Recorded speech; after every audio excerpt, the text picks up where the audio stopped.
on my Starlink. There we go. Ladies and gentlemen, welcome to another live stream on the Bow Wow Bill page. I'm here with Cameron Ford, Ford K9. How are you, Cameron? I'm doing good. How about yourself? Doing awesome. Doing awesome. Did you see the message earlier that I sent you? I've been wanting you on for years, man. So I'm so excited to speak with you, to get to know you. And I just appreciate you being here. No, I'm glad to do it. Thank you for having me. You bet. So some house cleaning or house, I guess some things that I do at the beginning here. You guys, if you like what I do, I think you went on a different camera. There you go. Yeah, no, I can switch cameras in the studio. So it's so fancy, dude. I just have this. Yeah, that one was, the camera's off a little bit, so I'd have to get up and go move it. So I'm leaving it alone. Okay. That's awesome. I'm gonna have to pick your brain. Yeah. So you guys, if you like what I do, please consider supporting me on Patreon. There's some content and some live streams that I've done on there. I'll put the link to my Patreon in the comments down below. And I was just telling Cameron, so I've been working the last few months on building an app. And the app is called Train with Love. And it's been launched to the Apple App Store. You can go to trainwithlove.com. And there is a trainer portal in there. So I wanted to make an app that allows trainers to, it allows them to not spend so much time regurgitating or repeating the same things that we say to every single client. And so that's one function of the app. You can assign homework. You can assign lesson plans. You can see your own clients' progress reports on there as well. It's brand new, and so I'm ironing out all the wrinkles and stuff, but it's something that I feel I just kind of thought up, and I feel like this could benefit me, and it already has with some of my clients that use it. And so I've also made an aspect that is for the general public, and then I also have made one for the trainers as well. So check that out, Train with Love. Let me see, I have a banner here somewhere. Right. Show. There it is, trainwithlove.com. And let me know what you guys think. And thank you for checking it out. So, oh yeah, let me share this on my personal page as well. So while I'm sharing this, do you guys, or Cameron, do you want to do a quick introduction on who you are, where you're located, what you're all about? Yeah, so Cameron Ford. I've had Ford K9 since 2018 when I created it, and then in kind of 2020 got really busy with it. Before all that, I've just had a diverse background in my life. At first, it was a pain in my butt, the fact that I had to always explain why I switched from, I went from the military, then I did law enforcement, worked for a couple of agencies in Florida, then later on in Texas. Then after that, got into the contracting world and was part of a couple different companies over the years that were getting teams trained up and sent to Iraq and Afghanistan. And then that culminated with the opportunity that later on I became a contract instructor for a company called Cobra K9 for the Navy SEAL program. And I got, the location I had was Coronado, California. And being out there, to kind of give, this is not any kind of secret stuff, but the way the SEAL teams are kind of split up is you have your group 1, which is your West Coast SEAL teams, which is teams 1, 3, 5, and 7. Then you have group 2, which is the East Coast, and that's 2, 4, 8, and 10. And then you have development group, which is what people refer to as SEAL Team 6. So I was group 1 down in Coronado, worked with those teams. I got a little bit of time 1 year to go spend some time with the guys over at SEAL Team 6, learn some things that they do and why they do it. So that, in that time frame of working with those guys, you're working with those that are the best at what they do and the best at their business and kind of how they operate. No program's perfect, but they have a entire process in why they do things. And that then forced me to kind of be much better. I was confident kind of coming into that world, thinking at that point I'd been in the business about 20 plus years. A lot of my background was law enforcement. When I first started my canine career was as a military working dog handler in the Air Force, and I got lucky, stationed in Germany, and that gave me different opportunities way back when. So coming around kind of, I won't call it full circle, but back into a military type of life as a contractor, with those guys also was what brought me into that science world. And because working with those individuals and the expectations that they had when it came to what should the dog be able to do, how do we train this, what creates the highest or higher reliability aspects, there was just some questions that I didn't know. So then that led me into the science world. And then within the science world, um, I kind of got deep in the weeds within the detection kind of thing, and a few other things like canine cognition, which is really helpful in the pet world. But after that, then that's kind of when I got out and started, deeper into Ford K9 was just the parent company of the podcast K9s Talking Scents that I've been running. And then later on, after COVID started, and the friends of mine that I was working with in Las Vegas were like, we probably won't come back at full scale when COVID ends. So if you want to go get your license in Nevada, which is Nevada is unique in the sense that if you do like any time or any type of work where they deem it's safety or security with dogs, you have to get this certain type of license in Nevada. So long story short is I got the license, and then that kind of really got Ford K9 moving and going. And then after some years in Las Vegas, I was definitely over dealing with the heat of average of 120 degrees a day, especially this time of year right now. And I got an opportunity. Michael Ellis and I had been friends for a couple decades, and I had gone up and did a class at his school. Me and the trainer that works for me, Natalie, we did a class up there on detection for his students. And, he's like, hey, we'll come back. Let's talk some more. We came back, and like on the end of the second visit, he just kind of reached out, was like, hey, what do you think about maybe we kind of partner together, but you coming up here and running your business out of the school as well? He could see that I outgrew what I had in Las Vegas, but I wasn't as big enough to take over what he had at his place. So it was kind of a merger in the sense of us working together, doing things. He still did his, not his classes anymore, but he would do seminars, and we did our thing, and we've been doing that ever since. So we have a lot of opportunities by being up there at the school. Michael's usually around anytime we do a class or a seminar up there. Michael will usually pop in. I usually get him to do a day of classes sometimes, just because, I think anybody who's in the dog world, you could probably listen to Michael Ellis talk about anything for a long period of time and never get too bored. So I definitely use my friend card whenever I can to have him spend some time with our students and get to pick his brain or just listen to him, speak about different training topics. And then a year ago, we got bought out by a bigger company, and we created Stratus K9, which is a detection dog services company. And it's mostly bomb dogs right now and firearms dogs. And my trainer, Natalie, is kind of running that now. And I joke around as like being promoted in the law enforcement world. It's like being promoted to captain. So I spend my time these days in a lot of online meetings, very similar to this, looking over budgets, doing business proposals, overseeing employees at different areas around the United States and so forth. So more or less, that's in a nutshell a lot of what I do and how I got to where I'm at today.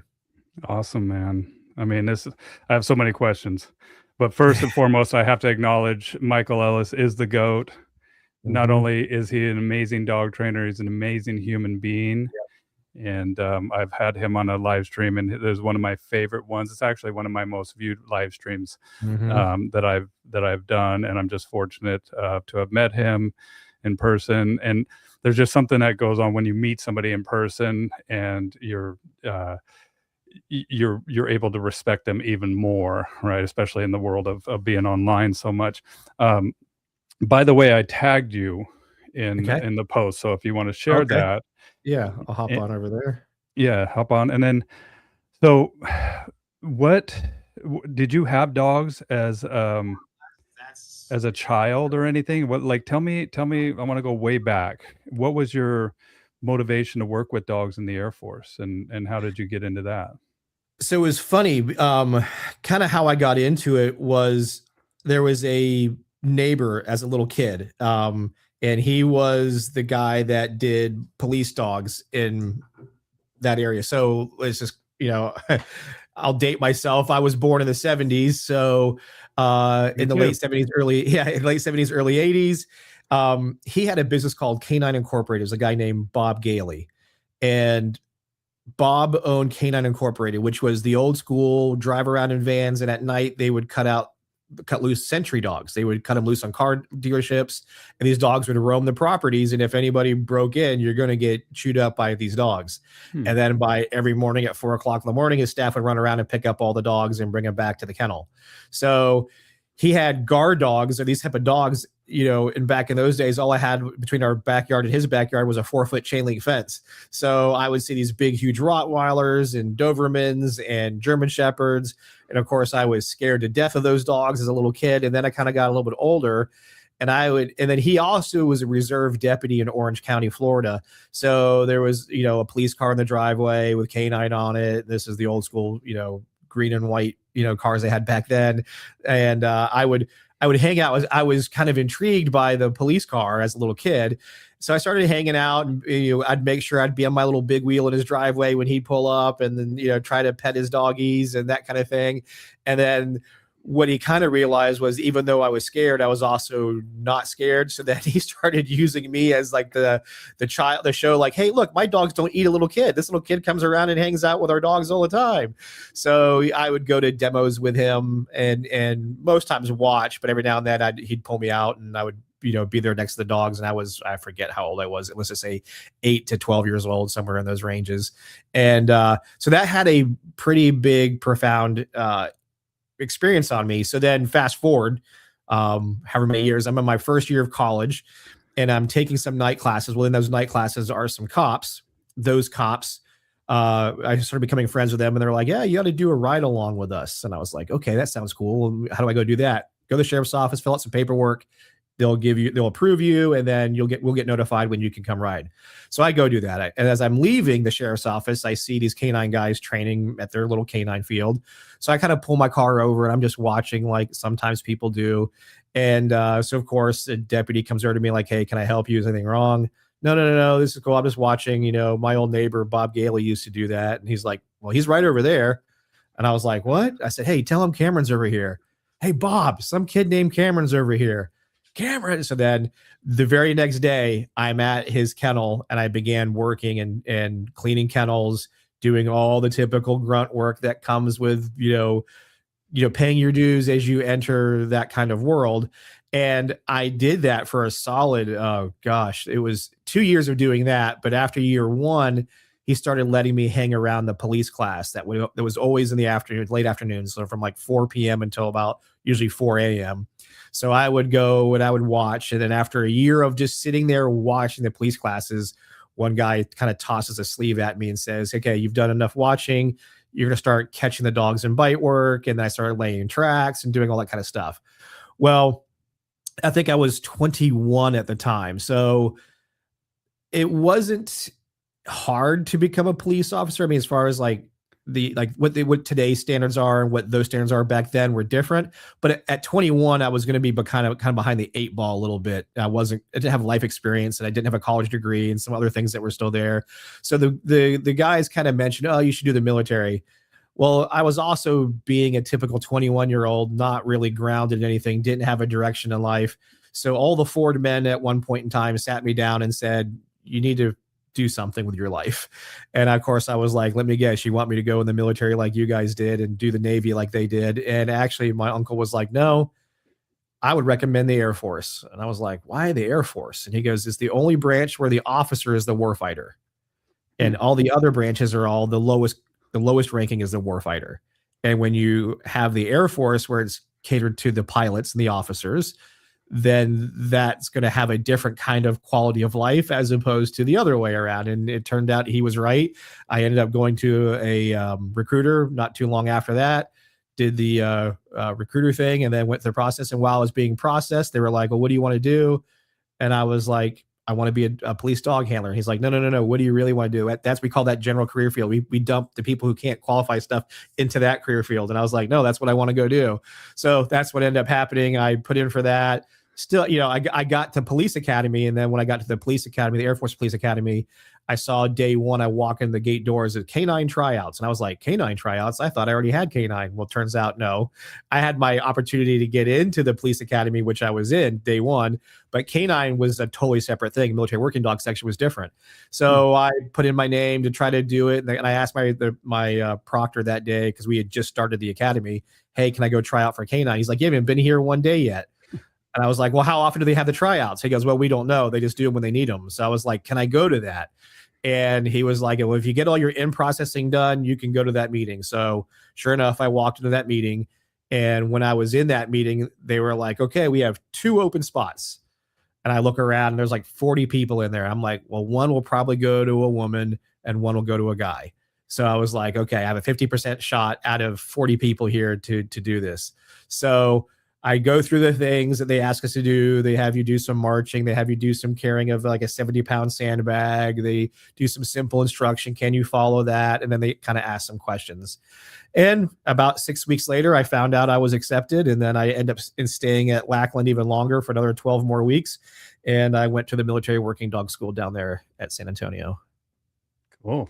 And then what did you, I mean, you got selected, and then how was this different? Did you see, I mean, first off, when you were a kid, was there ever a time that you saw a dog do something?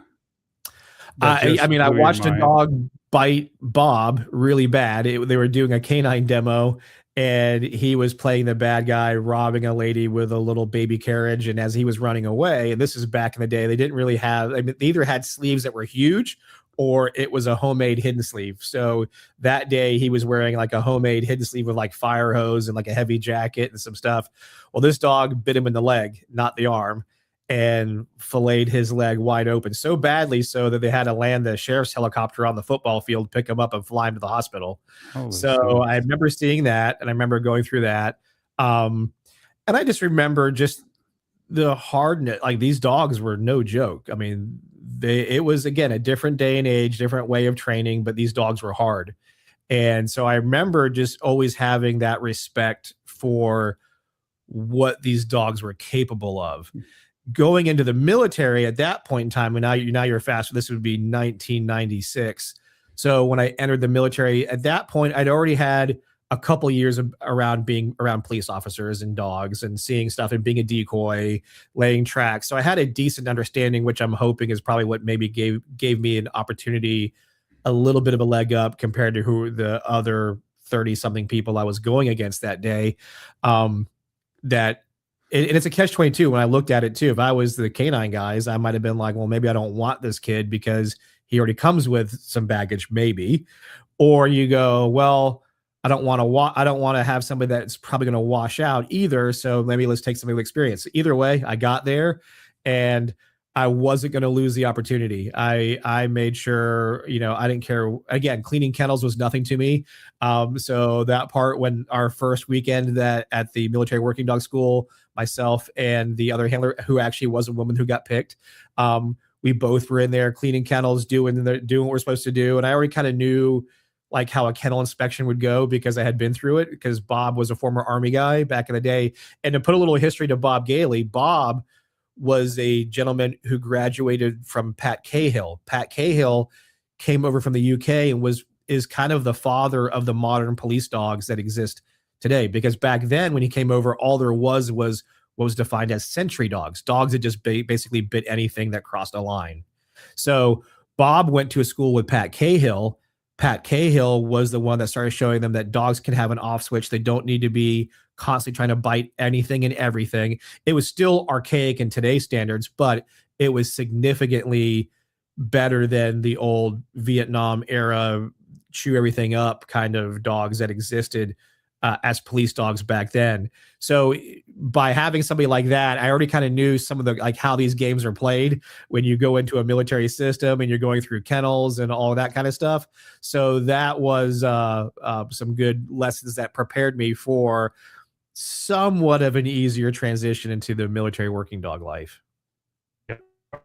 Dudes, man, and that's something that I think there's an element of that missing in today's dog training world, especially in the pet world, right? Is that aspect of paying your dues. Do you know how I paid my dues? How's that? Community service. There you go. There you go. I was One like, way or another, we're doing it. yeah, I was like, I like dogs. I'll go to the Idaho Humane Society, you know, Yep. and out there cleaning kennels and but then I got to meet some dogs, and I would direct people like, this dog's really cool, man. You guys got to check this one out. Make sure to consider him. And I had one dog in particular that I wanted to get adopted, and I got him adopted. But yeah, that's it. And you're when you started, I mean, I just read this book not too long ago. What was it? Angels of Our Better Nature. Mhm. And it talks about the evolution of civilization and societies, and actually how we're living in the safest time in our history. When we look back thousands of years, and torture and all these different things were commonplace in the public square, and it was viewed as entertainment. And Mhm. in the 60s, there was women's rights, human rights, gay rights, and animal rights. Right. And you're talking about Vietnam, which was in the Mhm. 60s, and then moving up into the 70s, and even up to today. And you've kind of been in it for the whole stretch here. And Yeah. have you seen a lot of changes that have happened from when you just started? And we talked about the bite suits. There's a lot of different innovations with the bite suits. There's the e-collar. Um, I mean, I can't even imagine, both good and bad, Mhm. the Yeah, changes there's that you've seen. tons of evolution, clearly, most for the good, most for the betterment of how to communicate to dogs, most in the betterment of understanding dogs, because there was little to no research back in any of those days. And I would say really not much until you hit the end of the 90s and into the early 2000s, where we started seeing a lot more investment into research of dogs. Not that there, like I said, not that there wasn't before, but just not at the frequency. And I would say the ability to fully support a lot of the ideas that have been in the dog community of why did this occur, or what's the capability of the dogs, or how do we, let's just say the simplest version, how do we reinforce, you know, what's, what's better, toys, food, there's all these different things, communication. And the part that really got me pulled into that world was the cognitive side, understanding their mind. And understanding their mind is one of the best ways. It gives you a user's manual to some extent of what the dog prefers in its learning model. Meaning, is it a memory based dog? Does it solve problems through experience and remembering how that goes? Every dog has memory, but some dogs just operate out of that section of their brain more so than other ones. Other ones are referred to as higher inference dogs. These are dogs who will kind of challenge things and figure things out and do observation and testing. So those dogs are more apt to, and you know, you can go down these rabbit holes of breeds, but I'll do it into breed like wise, like, so sporting breeds versus herding breeds. In general, herding breeds tend to be a little bit higher on the inference side of the scale, because they're bred to make decisions based on what a flock is doing. Is it moving? Is it doing this? So genetically, they've been bred for these great qualities to make decisions and to move things left, right, forward, etc. Then your sporting breeds, which come from the hunting dog community, where they have to remember, where did a bird fall, how many birds fell, where, or a technique to be successful in flushing a bird, and so forth. So the sporting breeds can tend to have more high memory scores than, let's say, the herding breed. But I'm just saying that to paint it with a broad stroke, because I've had lots of dogs from those categories reverse those trends. So it's not a set in stone. But if I took all the numbers and I was looking at all the numbers, I can safely say sporting breeds will probably score higher in memory. Herding breeds score higher in inference, as a general number, that if I took it from all the data that we've done. So Dr. Brian Hare from Duke University is probably one of the more famous ones who did a lot of that research and shared that research. That's who I learned it from. I got to go to Duke University and go through all the training of this, and did it. And I brought it back to the Navy SEAL program, and we used that in our selection process for dogs. So we still did all of our things that we liked, things that we look for in selecting a dog for the Navy SEAL program. But at the same time, as soon as we picked that dog, Then we went and ran it through cognitive testing to see, did the dog cognitively match what we think we want, which was a higher inference-based dog, a little less memory.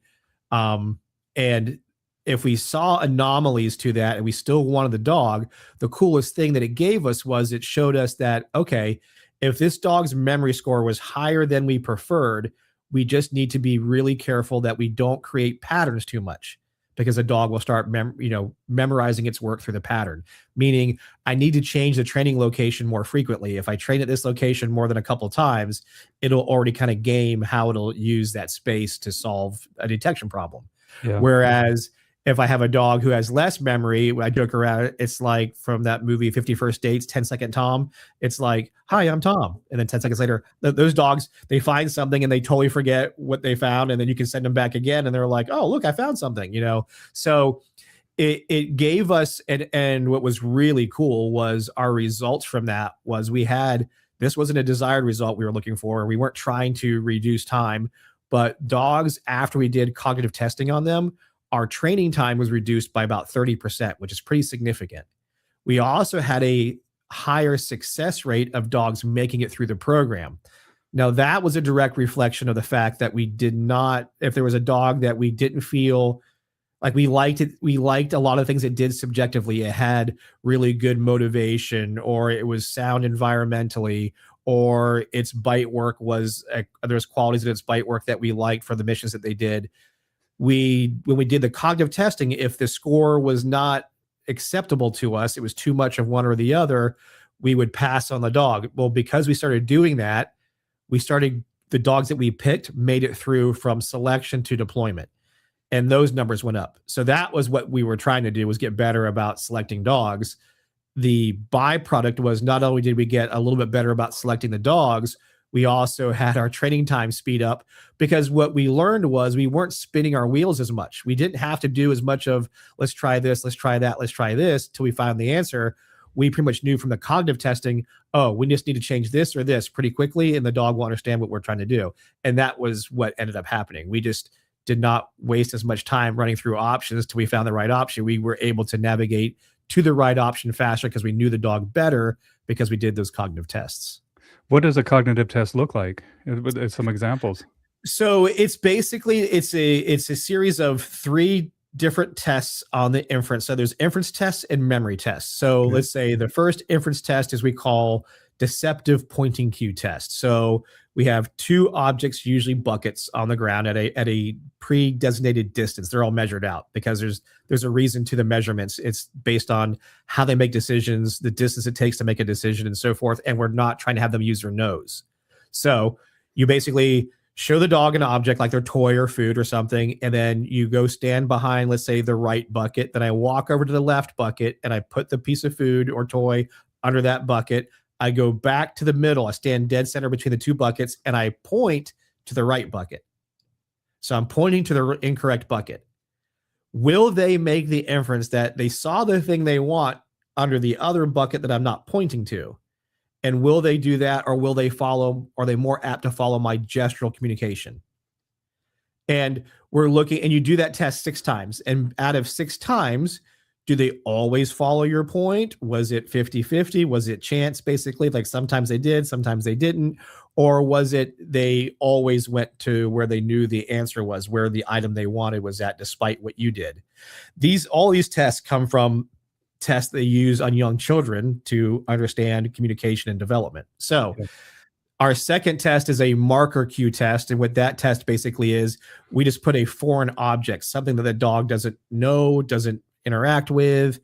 It's just, usually it could be a roll of tape, it could be a square little block, whatever it is. And then that item, now the dog cannot see where you put the item they want. You have what's called an occluder, a board that you have out in front, and the dog doesn't see where the item goes. The only thing they do see is you put this object on top of one of the buckets and you go back to the middle. And can they make the inference that the thing that you put on top of the bucket could mean something? Now, sometimes people, the first time they hear this, are like, well, of course, they're going to go to the last place you put something. The test doesn't do it that way. The test is randomized. So sometimes you put the thing down in a bucket and you still go to another one and you come back in. You're always going to both buckets. Where the last one is sometimes is where the item is, sometimes it's not. Sometimes I put it down, go to the other one, come back. So there is some part of that. And basically what this is we're pulling back a layer each time. So the very first time they saw where their item went. The second time they did not see where their item's at, but they still see 2 buckets. Just one bucket has something weird on top of it. And do they make the right decision? The third test is now we take away them. Not only they no longer get to see where the item goes, they no longer see buckets anymore. So now there's a fabric cloth that we put over the buckets, but one bucket, there's only one bucket used. So basically one fabric is laying flat in the ground. The other fabric has like a lump underneath it. Will they make the inference that the one with the lump is the one that has the bucket underneath it? Believe it or not, a lot of dogs don't follow that because, again, through that layered system, they've seen buckets for 2 rounds. Round 1, they saw where their object went. Round 2, no more object. And then round 3, no more buckets. And can they still make inferences based off of what you're showing them? This is fascinating, dude. And then so when they go, what are you looking for? Just acknowledgement? Do they have Yeah, all they got to do is their nose has to get with basically it, or like their head or whatever their body or foot could be there. I just say their nose because usually they're leaning forward when they're going there, getting within an inch of that item. So as long as they're going there, like there's been tests they've done, they put like blue dots in the ground, and if the dog crossed the plane of the blue dot area, you could count that as a choice. Most dogs, when you're doing this, will run right to the bucket, knock the bucket over, or try to get it, and so it becomes extremely obvious. You have some dogs that do I call like a flyby. They go by it and then they turn around, they come to it. So it all kind of depends. The hardest part about these tests is people being able to follow the instruction and stay without cueing themselves. That's usually the hardest part. People inadvertently, their eyes will veer toward the answer. Their shoulders may tilt towards it. It's little subconscious things that you don't know you're doing, which is why you always do it with other people around. So that way they're able to call you out if you're making an error that the dog might be using, again, inference, to solve the problem. So the importance of having people watch. Or, I mean, if you can't, then videotape yourself. But dude, I did this, and somebody was like, "Hey, man, you realize every time you mark that dog, you nod your head?" And I was like, "I do." Like and literally, like it's just natural for me. That's just something I do. And then in the inference test, the deceptive pointers cue. When does a dog fail out, or what are you looking for? Are you looking for there's no pass or fail. You're collecting data, and when you're looking at is your percentages of accuracy. Did they find it X amount of times within those six repetitions each test?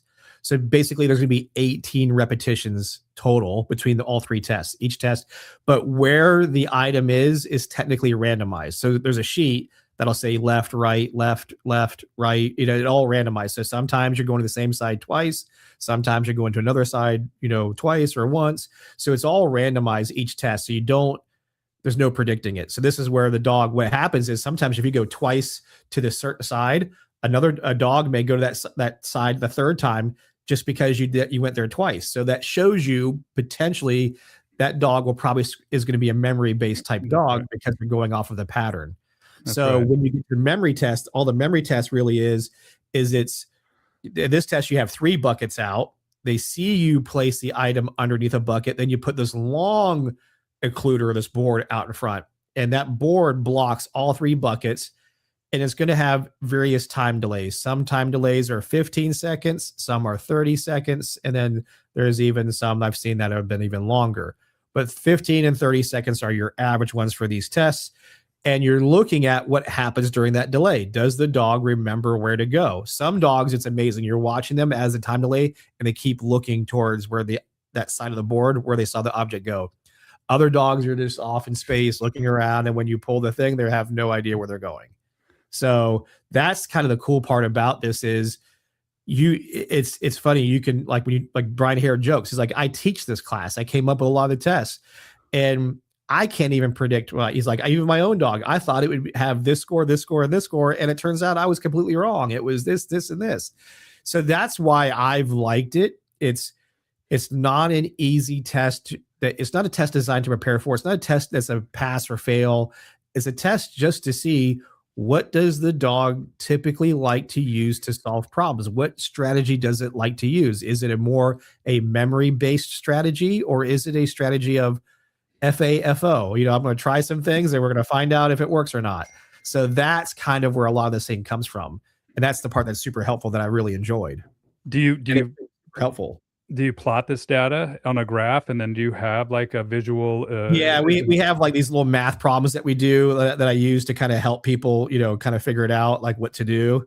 So that's why it's super important that, you have to get people's emotions out of it. When I do people like their own dogs, when they come to the seminars, I always tell them like, look, you're going to look at this. If your dog makes whatever error so many times, you're going to be like, my dog is dumb. No, this isn't a quantitative test of how smart a dog is, because smart is relative, right? A dog who maybe does somebody dog who does, let's say, medical detection, is that a smart dog? Or a dog who goes through the ice packs in avalanche areas and finds somebody? Or a dog who lives with somebody in their house and helps them in any way? Like, smart is like, look at us. Like, if we ask them if so-and-so was smart, people could debate that all day long. So what we want to do is these tests are just kind of designed to help us understand what strategy that dog might employ to solve the world in front of it. And if I'm going to be a trainer and I'm going to train this dog to do whatever it is, that it could be anything from pet obedience to detection to other stuff, what will its strategy most likely be? And do I need to be aware of that strategy as something that helps it or hurts it, depending on what we do? It's like, what approach we take. Do we lure? Do we shape? If the dog has more inference, then I would assume that we would shape. No. Right? Well, am I right? Yeah. So higher inference will generally mean shaping can come into play easier because they're willing to try things. That didn't work. That didn't work. That didn't work. Now, motivation is still part of that equation, but a dog with high memory, let's say I have two things on the ground, I'm shaping detection, right? And it's going to be right now the item on the right side. So the minute I switch it, a dog who's stronger in memory is going to take longer in most cases to be willing to try something different, versus the dog who's higher in inference is like, I'm here, nothing's happening. Why isn't this working? Let me try something different. And then they might move to it faster. So, but if I'm in, let's say, an assistance dog world, I think memory is much more an advocate for me than high inference. I don't want a dog who wants to go test this, and this. I want a dog that understands these are what we have to do. We come to a crosswalk, we always have to stop. Or if my handler needs some type of assistance, I always do these things, which is why, not by design, but the dogs that have done better in these fields are typically your Labradors, your Golden Retrievers, and things of that nature. Again, broad numbers, not the people will give us happily in the comments, oh, my Border Collie is fantastic in this. And that's absolutely true and correct. But broad numbers, this is why you might see a certain breed type be used more frequently, just because genetically it kind of comes to the table with the things that job needed better than another dog. You don't see too many Labradors doing mondioring. You don't see too many Labradors doing herding. But I guarantee somebody out there will happily show us a video of a Labrador doing herding. So again, they can't. This is just, hey, here's some information. Utilize it to make some better decisions in how you might set up your training progression plan, and or when you might need to deviate. And I'll give you another one. A dog with high memory, if I'm doing, let's say in my world, detection, if I do a certain odor for too many reps, that odor becomes so powerful that when there's a deviation to that odor, it's maybe mixed with something else or is contained in a different way, that dog with higher memory is going to take longer to adjust to that variation than the dog with higher inference, who might generalize faster. So if I start off my training knowing that I have a dog with high memory, I'm going to make sure that training adjusts way faster. Like, it only gets a day or two of this type of chemical before I give it a variation of that the next day. And then that dog, the sooner I show it variations to its target, it's much more flexible. But if I keep using my same odor and I keep rewarding day after day, I do a week of it, I've built a pretty robust reinforcement history to a very specific thing that could change depending on the environment and the work that we're doing. This is mind blowing, man. And to me, I'm thinking that memory is almost stability in some It aspects. does kind of provide that, because that's what a lot of dogs are some dogs are looking for when it comes to certain things. What's predictable, right? Right. That's a lot of what guides their decision making. Is this outcome predictable in a positive way, or is this outcome predictable in an aversive way?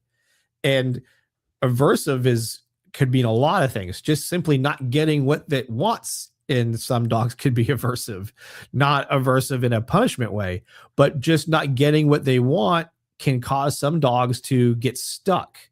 So what, depending again what the job is the dog has to do, we just need to be aware of. It's like, the best way I can make this analogy is like, if you're going to be a teacher of some young students, some young kids, wouldn't you like to have some kind of baseline information of like, Johnny needs more hands-on learning, where Sally needs more visual learning before she goes hands-on, and vice versa.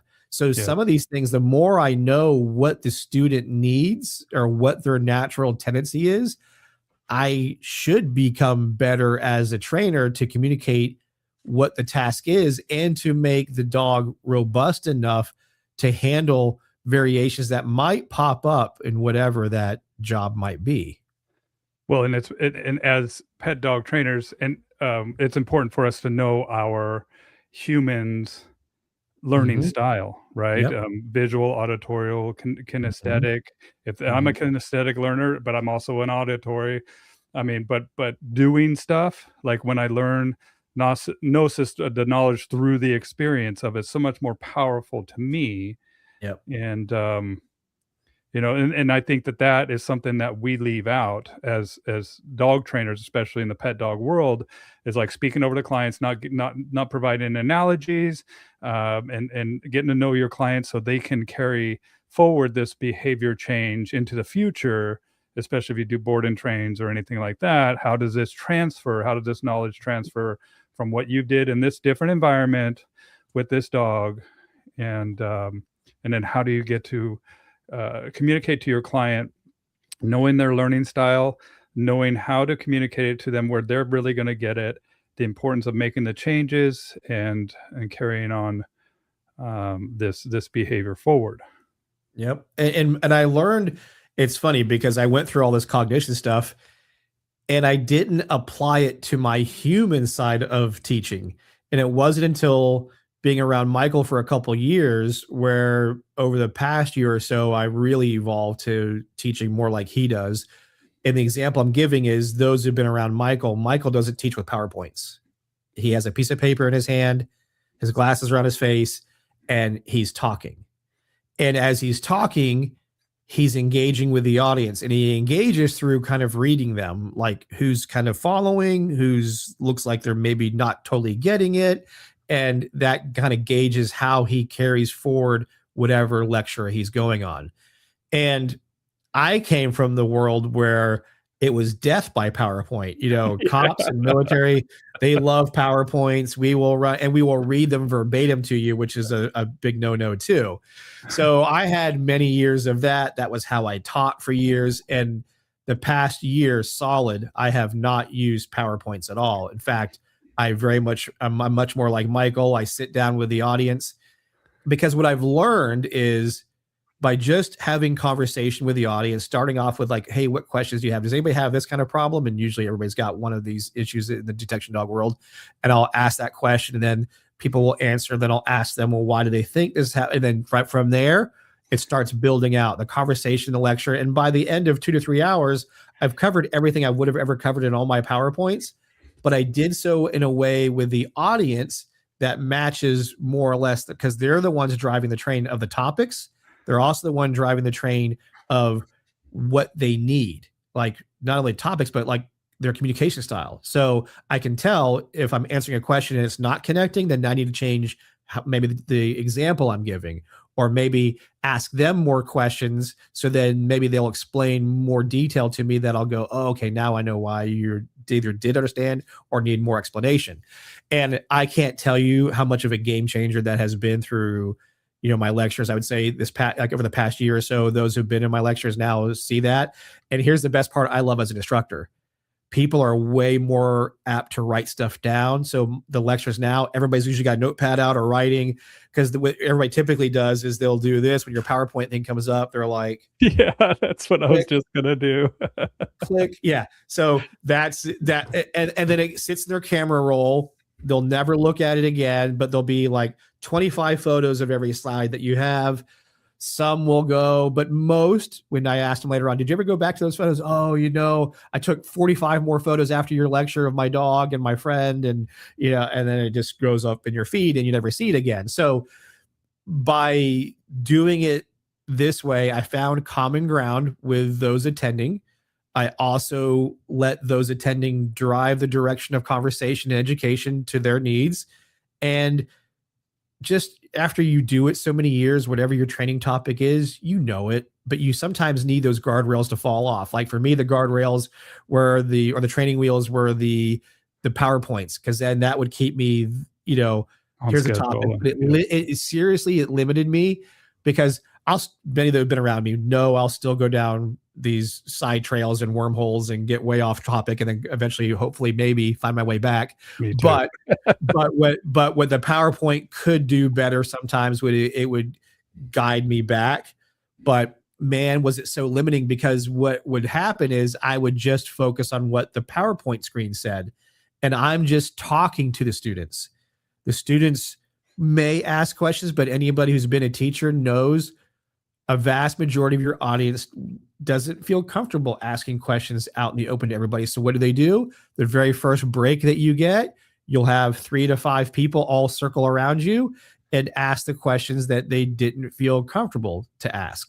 So, and that to me is missed out opportunity for the others in the room, because there's always others who probably have a same or similar question. So by now doing it this way, I tell them, I'm like, hey guys, this is how this engagement is going to work. I'm here for you guys. You guys ask the questions. I'll give you best answers, and then we'll go out and practically do some things to see what works, what doesn't work. But here's the only rule I have. You have to ask questions. And if you're the type that doesn't feel comfortable asking questions like this, no worries. Just please write it down. And on the break, just drop the question up at my table or wherever I'm at, and I will read the question afterwards. So again, I just like it so much more for the fact that there's a lot more student buy-in. They're more invested. They are the ones in charge of where my educational information goes based on their needs. And the minute we go to practicals, which we go to practicals faster now, because I'm not hogging their time because I had 45 PowerPoint slides to go through. Now I'm driven by just answering the questions. And if there's some glaring thing that I know that the audience missed, I might bring up something. But in most cases, I haven't had too many yet that they haven't hit all the same or the more relevant questions that are typically in my world. So usually people are going to be motivated to ask something important to them that solves a problem that they have.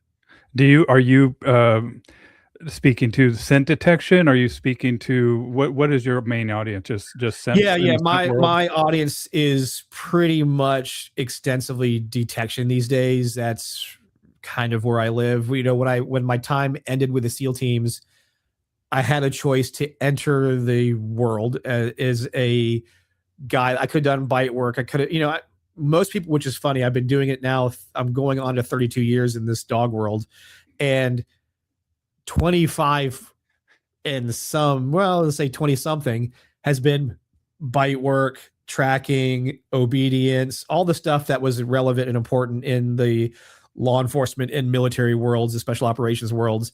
But when I got out, I already knew there was a pretty big set of people out there that focused on bite work, tracking, obedience. Like that world was pretty populated.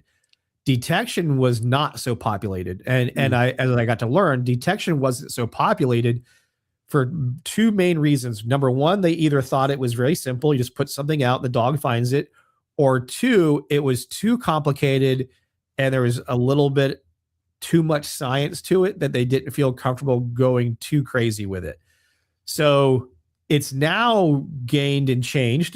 Just since 2018, when I started doing it more often, or when I left the SEAL team, or the SEAL team job ended for me, was I went into okay, I'm going to go this detection dog route. The science community that I came from was already heavy in detection. So I was able to kind of take some of the stuff from the science world and share it forward with what I joke around is our knuckle dragging cop and military world that we didn't understand. So I was kind of a conduit that would take some of the geeky stuff, and I was basically detection for dummies. And I would kind of try to break it down as simple as I could.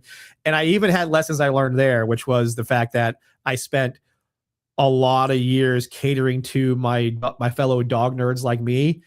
And I didn't realize this about 2 years ago, where I was leaving off a significant number of my audience that just doesn't care about the science. They just want their dog to work better for them.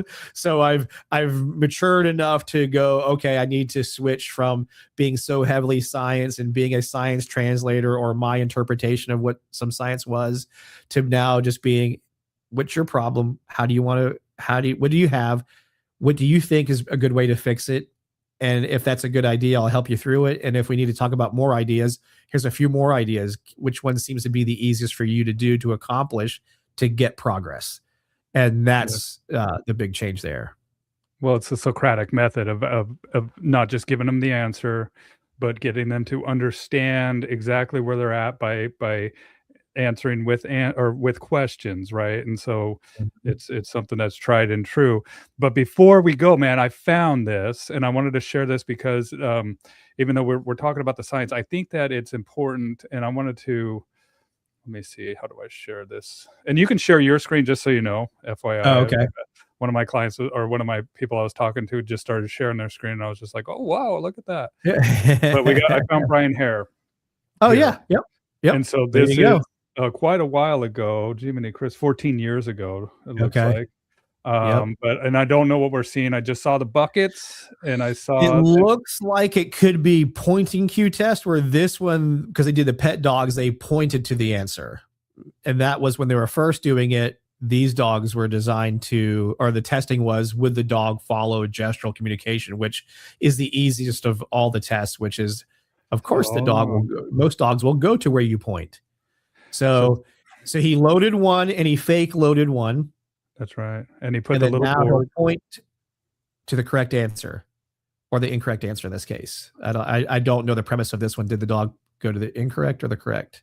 And it's not a treat. It looks like incorrect. The dog was supposed to go to where he pointed, because had the dog been correct, they would have knocked the bucket over. So that test was the first version, which is called pointing cue test, where you point to the answer. But years later, when I got involved with this, I was like, hey guys, I want to see, will they disobey?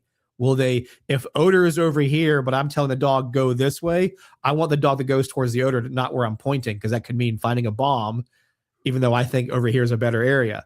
So he was like, oh, okay, we'll do the same test, but we'll just point to the wrong answer. And he did different versions where he points with different hands. So that one, he pointed across his body like this, and that ends up being more demonstrative for some dogs. It's awkward for the human, versus pointing to the answer, which in this case was this way, I'd be pointing that way. So there's that, you can go into some of the details of, he's tested by like pointing with their feet. He's tested with your face going a certain way. They've run through like lots of versions, and the version they've ended with is you look and point with your hand to the side that it's at. So if it's the right side, my face looks right, my hand goes out, and it's usually like your hand's like in a flat position, like I'm pointing that way, so you're pointing towards it. So it's an open hand and a face towards that side, and that becomes pretty. A lot of dogs are like, yep, yeah, I understand that. Now, let's get back to what we were chatting about with the detection, simple versus too complicated, right? Mm-hmm. Because, and I've always loved detection work. I've always loved watching it. Mm-hmm.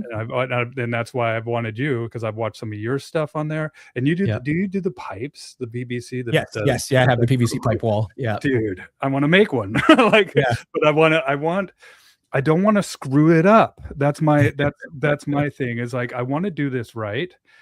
And I want to be able to not contaminate and know how do I ensure that it's not contaminating. But it's also, I'm thinking like, man, you even have to pick out the right dog.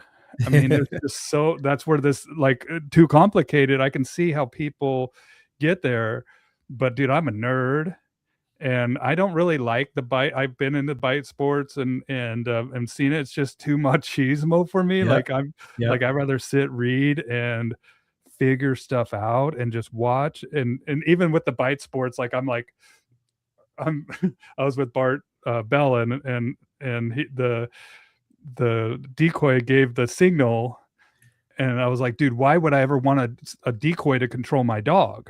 Like, and Yep. I asked everybody, and they were like, well, dude, it's just the way the sport works. And I'm like, well, that's stupid, because Yep. there's idiots in the world that are going to do stuff that are going to provoke a bite. And Sure. then Bart took me out in the field. He's like, hey, Bill.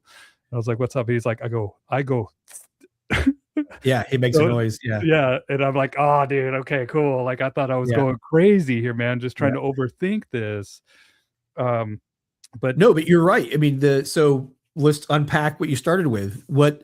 So the detection world loves its contraptions, for lack of a better description, tools that it uses. So you're right now, I think we're kind of on a block/brick wall trend currently, yeah, I due see it all to, the time. yeah, due to some, there's some great trainers out there with a big social media following. So, and they know how to kind of capitalize on what they share.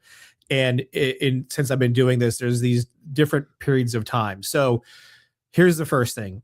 All the tools and things that we have all have good and limitations to them. There is no perfect. So whether someone likes a wheel, the odor wheels or the scent wheels, depending on what they call it, those are typically where the can is on. It looks like an octopus kind of thing. The dog goes around the wheels. There's that. There's the brick walls. There's the block walls. Brick walls became popular because of so many small holes that you can really do. Now, the con to that would be, well, depending on what you're training the dog to do, number one, can your training substance fit within that small hole? Maybe yes, maybe no. And if it goes into there, does your substance potentially contaminate that item? And if it is a substance that is highly contaminating, then you probably have to keep getting rid of some of your bricks. And it's the same thing with block walls. So, and I would say the difference between a brick wall and a block walls, the blocks that we have over here in the United States have these bigger holes to them. So you can put a vessel with inside that can help reduce contamination, not eliminate it, but reduce. Then you have the pipe wall that you brought up, which is what I share, which is it's you learn how snow globes are made when you're doing this because you're cutting PVC. I took 300 feet of PVC pipe and cut it down to 5-inch segments. So that took 2 days to do. But all the sawdust or all the PVC dust that comes from that will make wherever you're cutting look like you live in a snow globe. So anyway, the premise behind it, and I got this from a good friend of mine in Canada. He's a very well-known trainer too. So anyway, but I saw these things in one of his training buildings that he had, Brad Gillespie, and I was like, I like that. And then I just did kind of like my own version of it, but he had a couple of versions. So anyway, what I liked about it was once I used, let's say this, whatever PVC pipe I used, you can simply just pull it out and remove it, go clean it, sterilize it, do whatever, do a quick air gun over that area to blow out any lingering odor that might be in that area, let it set, and then put a new pipe in with another odor or the same odor in a different area, whatever you chose to do. So what I liked about that one is it had less negative fallout than some of the other options that I had. And with the pipes, holy cow, can you really get a dog to have to use heavy sniff frequency to work their way through it? Because there's so many holes. Where the bricks and the block wall are going to have still a decent number of holes, but they're going to be spread out in a different way. So there you go. That's the video I get I had to pin that one because so many questions come into that. So that video so kind of cool. shares. There you go. There's some of the dimensions. And I put 30 feet, I think, on that one. And I'm building it's 300 feet, not 30 feet. But on the back side of that wall, as when it goes around, I have plastic pegboard, which is even smaller holes on the back of that, which is, here you go. It's going around to it now. There you go. That is on the opposite side. So I can put whatever odor in the pipe, and then the opposite side is that pegboard, plastic peg. Do not use the white Formica pegboard because it's fiberboard on the backside. And that stuff is super absorbent to odor. Totally. So you need to make sure you're using plastics. Plastics just makes it easier to do cleaning to it and using your air guns to kind of clean it out. There's handheld air guns now. There's air compressors. there's just have to be, we call it the pit stations, where we have to go through clean things between runs, maybe have some time delays between stuff. You might be able to see some of it in the back there. But in any case, yeah, we get to, it's just another tool. But and here's the thing I have to share with everybody: don't get stuck on one tool. That's one of the best ones. That's one of the best walls right there. That someone saw my wall. She trains with us. She's been to my trainer's course, Lale, up in Canada. Her team made that. They added some supports and did some things better than I did. But it's just another tool. And the only thing you have to be careful of, whatever you use, wheel, boxes, walls, etc., you have to be careful that don't use it too much. This also goes back to those memory dogs. The more time I do the pipe wall, the more my dogs think odor is in pipe walls, not other things. Totally. So whatever your tool is, just make sure you're constantly changing it out. But the more tools you have, the better opportunity you have. So for me, my new place, I have my block wall, I have that pipe wall, I have a wheel, and I have boxes. And depending on where I'm at in training, every couple of days, I'm changing whatever odor is in. So that way the dog understands it's not just to the context of a block wall or a pipe wall or a wheel. Odor can be in any of these things and more as we progress through training. But again, being aware of what your dog's learning style is, if you have that high memory aspect, you're going to deal with dogs that are going to go, got it. I'm most likely going to encounter odor within this type of construction or this type of context. So yeah, all those things that you're sharing there are all things that a variety. So don't ever let anybody, like, because I see this a lot of times. Well, I don't want to use this because so-and-so told me that was a bad idea. The only thing I can say that I don't think is a great idea is things that are made out of wood, just because wood is so porous and absorbs so well that you just have to be careful that if you're using whatever substance, that it doesn't absorb in the wood. So if you can use the same thing, whether it be in metal form, plastic form, whatever, utilize those things, because you can reduce some of the contamination and or inadvertent other odors that you're not looking for into that. So yeah, those are all those things are great tools right there. Well, and the thing is too, is that people have to understand, like, we have 5 million scent cells, where some of these, especially these scent dogs, are upwards of 220 million scent cells. And so just because we think that something's clean, like, it's contaminated and it's trash. Like, if you I can see just those little nooks and crannies in those bricks, the porous nature of metal. And if you guys ever watched those zoom in videos where they'll take and zoom in on something, they're so cool, because it just shows you all these little pockets that scent can hide into. And now, what do you think about manufactured scents versus real scents? Do you have a preference? Yeah, in our world, I would say there's probably 3 types of categories when it comes to detection training aids or materials that you're using to teach a dog an odor. So your first one is whatever the substance is that you're looking for, whatever in its form. And there, depending on what you're using and what you're getting, is the sample you're using have its own contamination, its own deterioration, or whatever it is. So you have to be aware of that even though it's real doesn't mean it's perfect. Okay. So, but training on what you're looking for will increase the helpfulness of the dog understanding the target. And again, like I was saying, if I do 200 reps of my training aid, even if it's a real substance, it's going to learn what my training aid smells like, how I store it, my things attached to it, what right, wrong, or indifferent, its impurities, whatever it may be, it's whatever it's crossed with or mixed with to make it adhere to something. So whether it be some type of substance, you can go the drug route, the bomb route. There's all these different things that are connected to the chemical makeup or the profile. So if I train on the real stuff and I train on it frequently, then my dog will get really good at my stuff. The minute I go train with Jim Bob's down the road, how he stores it, maybe where he got it from, has a slight variation to it in some way or another. And if a dog has a long reinforcement history of it being presented to them in this way, it may be a little bit harder for them to generalize to it in a different way. So what I try to share is, even if you use real has its own things that you must consider, which means I need to show my dog variations of whatever that target substance is, depending on the work that I'm doing.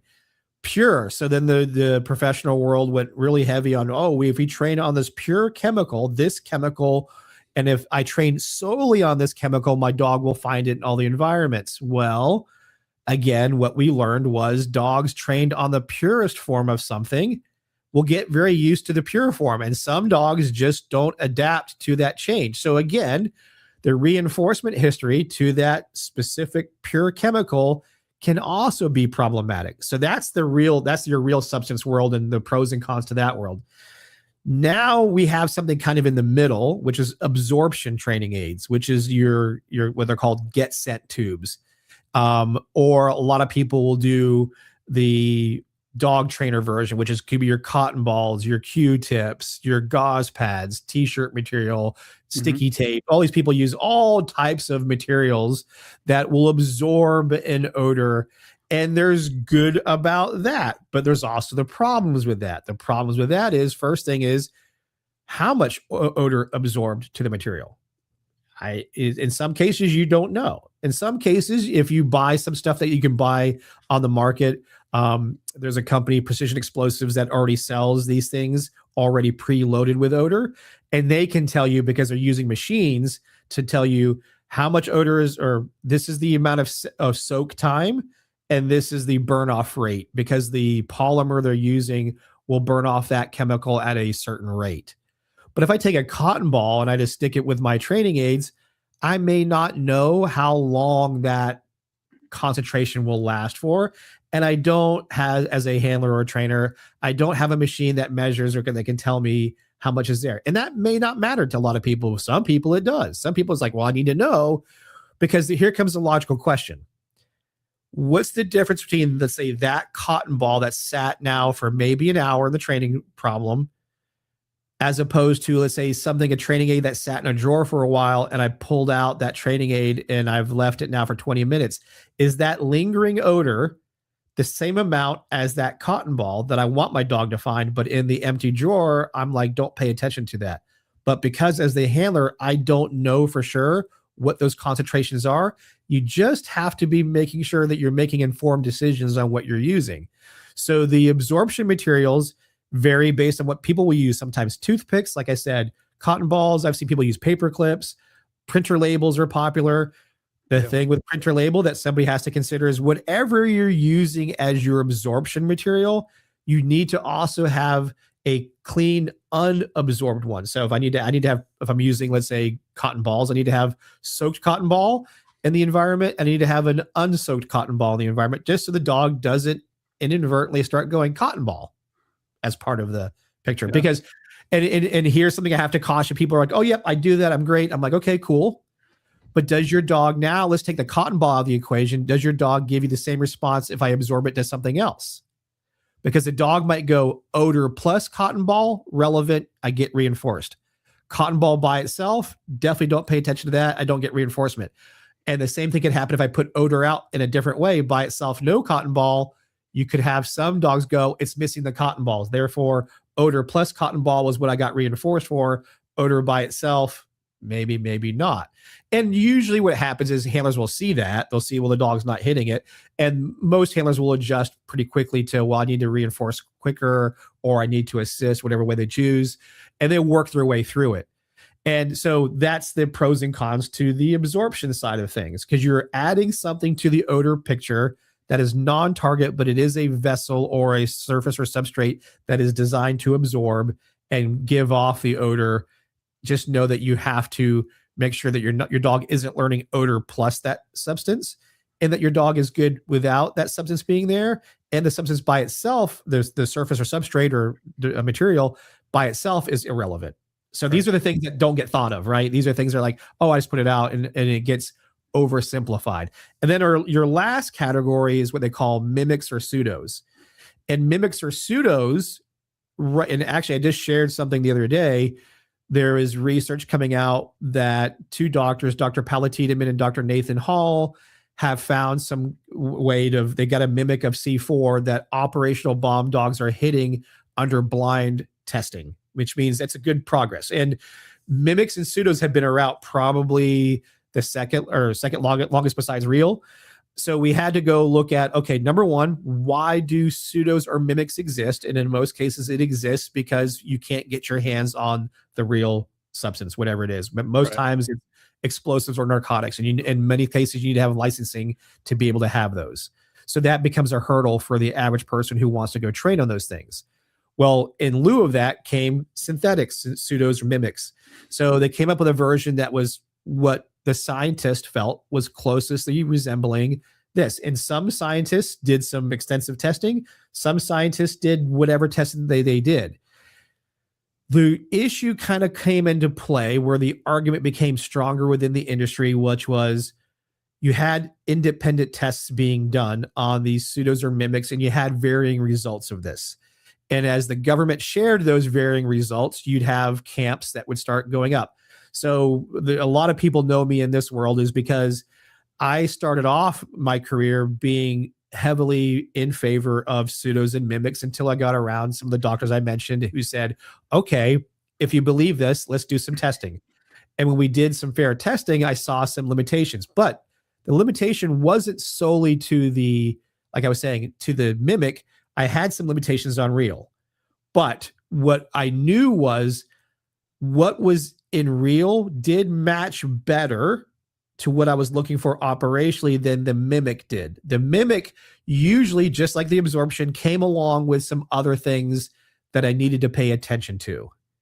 And what happens is mimics aren't bad, and because I have to have honesty in this, because I'd go out there and when I was first learning the pros and cons, I became heavy of let's not mess with the pseudos or mimics because of the problems that have already been observed. But the industry has a strong argument where they'll say, hey, I'm Bill. I've trained on the synthetic, and when I went to real, my dog found it no problem. And I'm like, okay, cool. However, did you do it this way? Did you train your dog on the mimic? And if you trained on the mimic, then did you introduce real in a blind lineup to see, did the dog truly make the connection that the mimic equaled the real under blind conditions? Meaning the example was to say, I had 3 rows of 5 paint cans. So row number 1 has the mimic in it, along with in that row some other non-target things. Row number 2, maybe it's a blank row. Maybe there's only distracting and proofing items in that row. There's just like rubber gloves, plastic bags, just random crap. Row number 3 may have the real substance in there along with other items that are either blank or have distractors in it. But as a handler, I don't know. So if I believed that my dog took the mimic and could generalize to the real, my dog should hit the mimic in row 1, hit the target or real substance on row 3. Maybe it falses or not on row, but as long as it doesn't show me something, if it falses, I need to know why. What did it false to, right?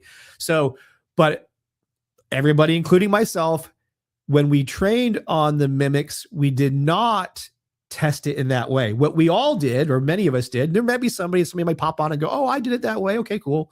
But what most of us did was we trained on the pseudo. We then somebody showed up today with the real stuff. We put the real stuff in a filing cabinet drawer or a desk drawer or wherever. And when our dog walked into that room and went, ooh, there's something different here, we went, oh, see, they know it. But then what I learned was dogs will do that when you put something into an environment that doesn't belong. So I could go grab a little plastic baggie full of baby powder and put that in the space and watch a lot of dogs acknowledge it. But the problem is the minute the dogs acknowledge it, the handlers do what they do to confirm for the dog. And what we did in most cases is we said we trained on the mimic. Then we had our opportunity to have real, and the real was in the environment a lot like the mimic was. And the dog's paying attention to something novel. It doesn't belong there. It's concealed in a similar way as the training aids before were concealed, maybe even packaged in a very similar way. Oh, it also happens to have the same trainer scent in the area.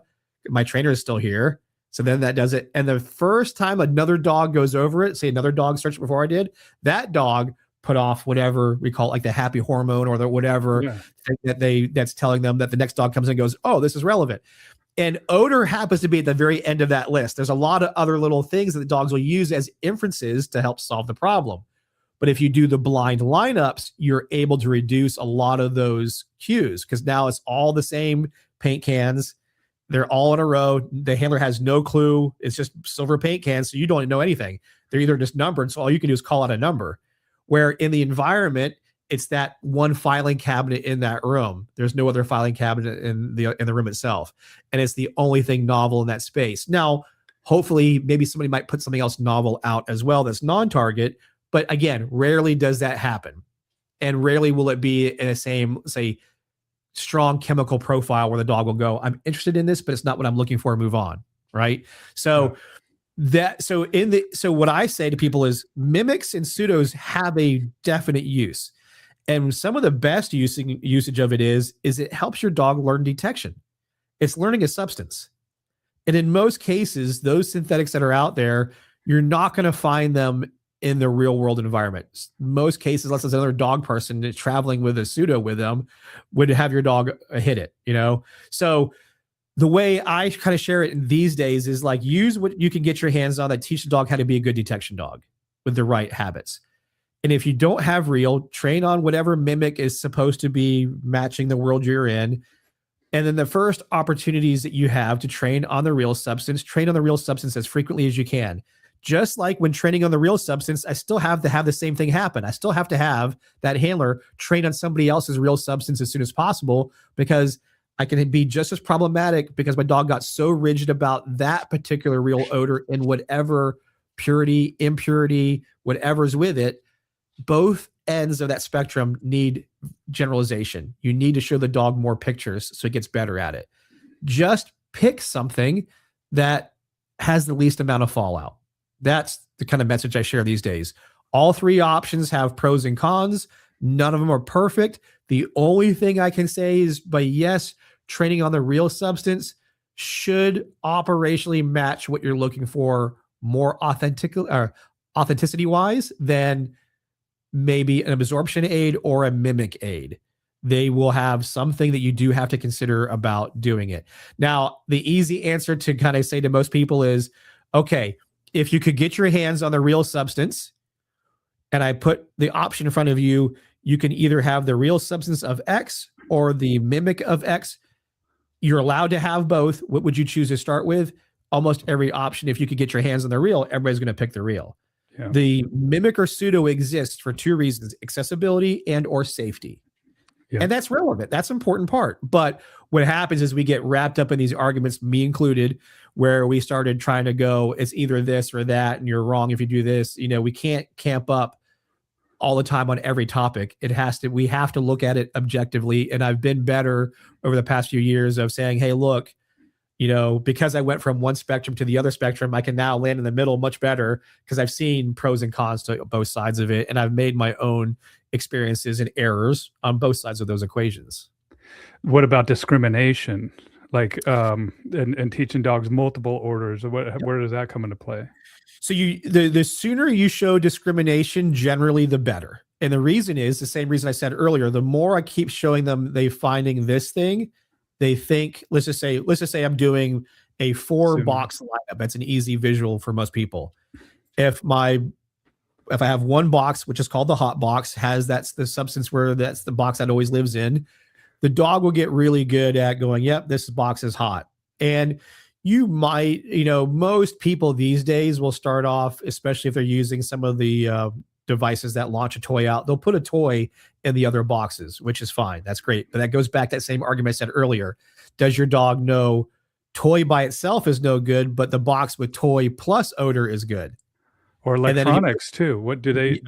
Depending, exactly. Now, I know a number of teams that will have their blank boxes contain many of the same electronics just because of the point you mentioned. But in addition to that too, the thing that they have to be careful of is just make sure that you're also sometimes surprising the dog by putting the target substance by itself with no toy. Just again, to make sure that we're giving the dog the picture that based on repetition history, this is where people forget. The more reps I do of that sequence, the odor plus the toy, the stronger that picture of odor plus toy exists.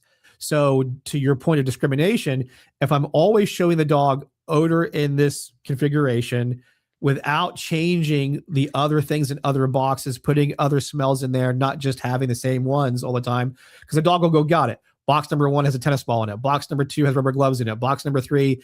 And then that becomes predictable to the dog that odor is present. So For me, as soon as I teach an odor, the dog understands odor, I quickly move to discrimination.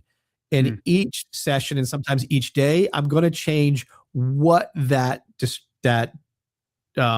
identification thing I'm using is going to be. So some days it's a rubber glove, next day it could be a plastic bag, next day it's going to be something else, or in the same lineup I have those things. But what I have to do is each day change it out again, because again, the dog will start becoming predicted to. That was a downside to the wheel, because what happens in the wheel, if you just spin your wheel around, the sequence is still the same: shoe leather, toothpaste, target odor. Shoe leather, so the dog goes, got it, smell the shoe leather, smell the toothpaste, target odor. And we keep moving it. We may spin the wheel around, but we're not changing the things in the sequence. So a thing that Dr. Hall shares is you have to walk up, move all the cans around in the wheel, and then do it again. And then that way it changes the order, because some dogs with high memory remember the sequence. That's crazy. We got a question here that just showed up. Okay. If you guys have any questions, you guys share this too. I don't know why the numbers are a little bit low today, but the vast majority of people watch this after the fact anyway. Oh, yeah. So question, do you recommend using pure form like birch to teach to track like AKC scent work? And if use birch scent and mix it with another scent in the same article? I'm just thinking about people smuggling drugs over the packing. Spray it with another scent to disguise, I would assume, the original scent with another scent. How many dogs do you think can do this job? Explosive scent covered with lemon juice and whatnot. Oh, yeah. So, well, the good thing is, to answer the last part of the question first, is we have dogs every day finding, let's say, narcotics being concealed in ways that the viewer there shared. They'll come up. I mean, it's ingenious all the ways they try to smuggle the narcotics through. And the thing that's usually in the dog's favor is the longer it's been confounded with the other non-target things that are trying to mask it, the more that chemical leaks out.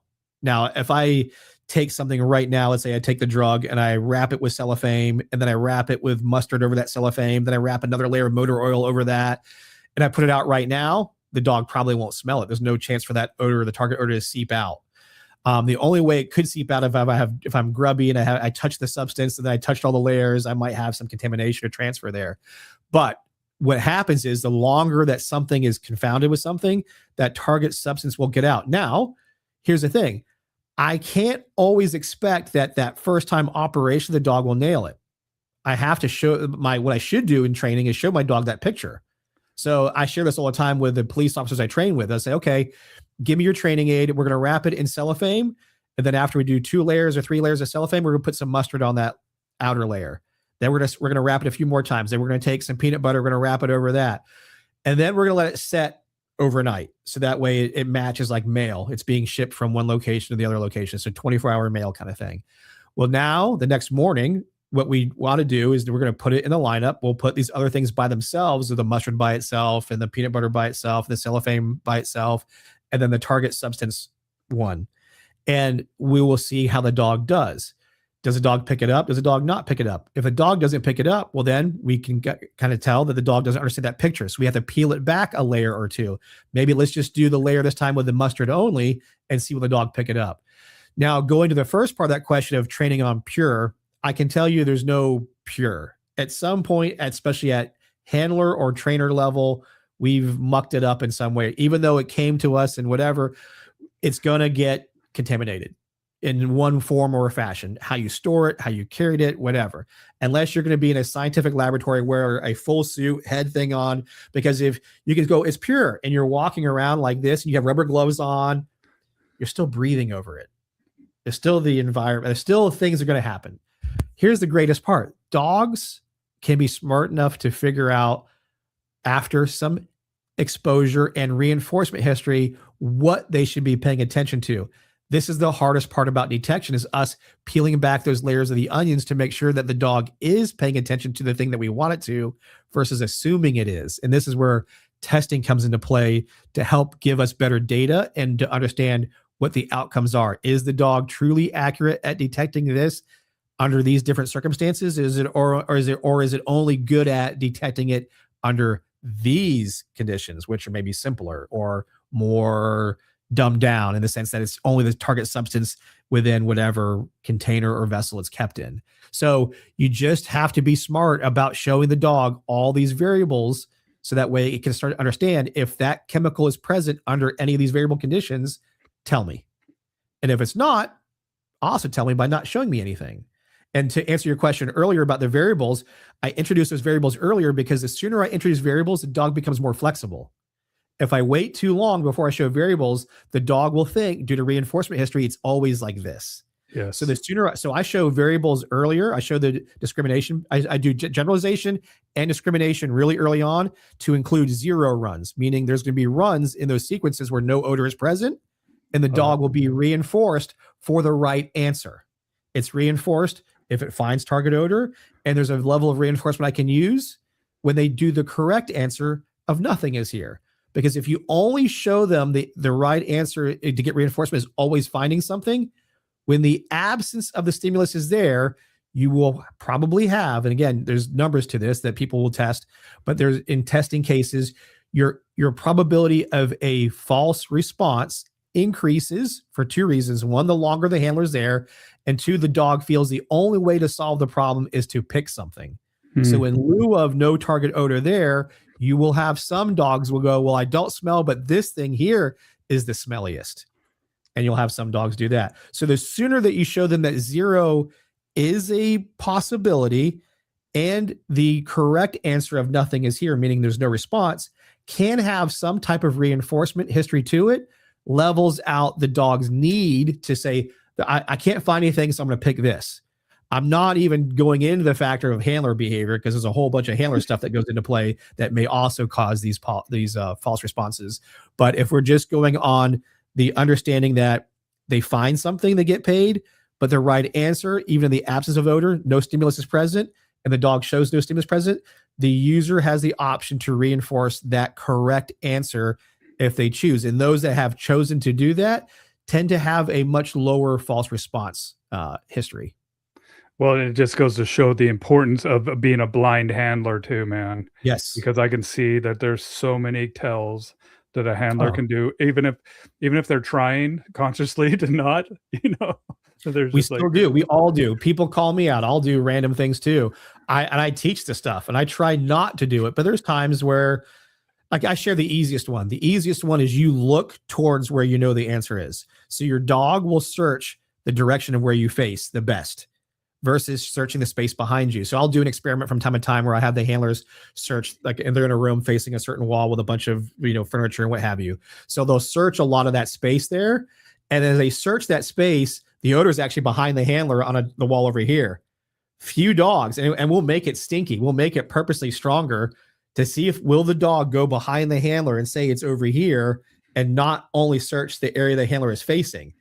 And for a lot of dogs, that's harder than it seems to be, right? So handlers will face one wall. We'll have some dogs that will run to the wall behind them really quickly and then see the handler's not looking and then run back and keep searching the wall over here, even though they went to the answer over here.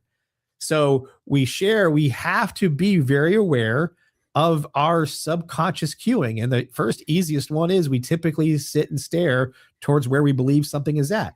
Nothing wrong with that per se, but you do need to level out the playing field with your behavior that sometimes we need to be able to reinforce when we're not paying attention. And the dog gets reinforced for making the correct decision of going, well, what I'm looking for is over here. I know my dumb handler isn't facing that way, but I'm going towards where the stimulus is if it is present there. And that's important. It's hard to do. So when we do have an area that is 0 odor, is absence odor, how do we keep stamina in that dog? How do you build it. So here's what typically happens, right? So the typical training cycle is every time I'm training, I'm finding odor, I'm finding odor, I'm finding odor, I'm finding odor. And you may go, so some people may go months of that training cycle. Like if we're doing detection, my dog is finding something. And then they get to the point where they have to do what is going to be, depending on their job that they do, the realistic aspect of we don't find something. But here's what happens. And Dr. Stuart Hilliard kind of shared this, and it really struck home for me. The absence of stimulus can be aversive. Yes. So if you create a significant history of the dog must get out of the car, get out of the cage, get out of whatever they're at, and immediately go search, and there is a high expectation of find because that's what you've done, the absence of the stimulus within a prescribed period of time, because the dogs will start having internal clocks because typically they find something in training within X amount of minutes.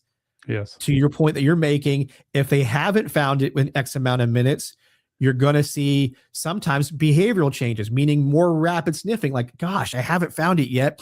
Dang, this thing over here is really stinky. I'm smelling it really hard, but it's not what I'm looking for. But then the handler, who also has a time violation in their head, well, we haven't found something yet, sees their dog smell anything. And then our own egos get involved because we don't want to be wrong. We're afraid to be wrong. So the dog starts smelling something really, really good. We then see the dog leave it, but we don't see anything of interest anywhere else. What are we bound to go do? Let's go back to that one spot again, dog. Let's go check that one more time, because that's the only spot I saw you do something. Well, again, if you're not careful in your training, sometimes that becomes some information the dog may use to go, well, if you like this too, maybe you do want me to respond to it. And a lot of dogs, it takes 2 to 3 times, if not more, for them to commit to it. But the handler gets convinced because it's the only thing the dog has showed that they had some interest in.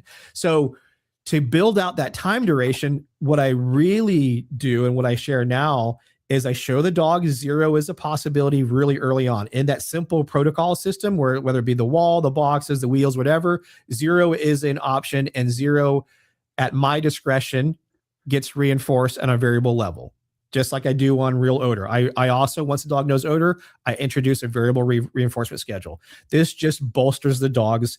Like, I could get paid, so they get even a lot of dogs. And I'm dealing with dogs that are motivated, but even dogs that are less motivated, like pet dogs, I can still use a variable reinforcement system on them to get them to be more motivated about it, because the hope, as even as Bart says, the hope is powerful.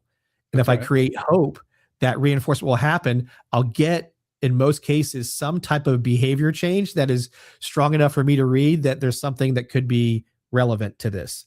So I have to show the dog that 0 is an answer. I might reinforce. And then as I build duration of time, I do a VRT, variable reinforcement to time, then, or variable time schedules. I forget, I'm messing a few of them up right now, but I'm going to vary the time ratio of how long they have to search before they either end the search or they find something. So this is something new I've shared recently, which is called the end of search queue. So I have a queue that starts the search. So seek, find it, whatever. But I also have one that I can stop the search at any given time I want to. I just say, all done. When my dog hears all done, they come over to me. Maybe I give them a pat in the side. Maybe I reinforce them. Maybe I just say, let's go to the next area. I'm bookending the search. I have a start and I have a stop. A lot of teams just say seek or whatever, and then they search. And when the dog can't find the stimulus and there's no communication from the handler, some dogs don't know what to do if there's no feedback. So all I'm doing is trying to become better at communicating.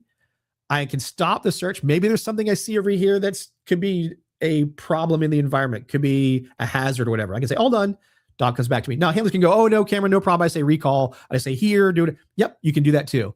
But I'm picking something like sook or seek that is directly related to communication and detection.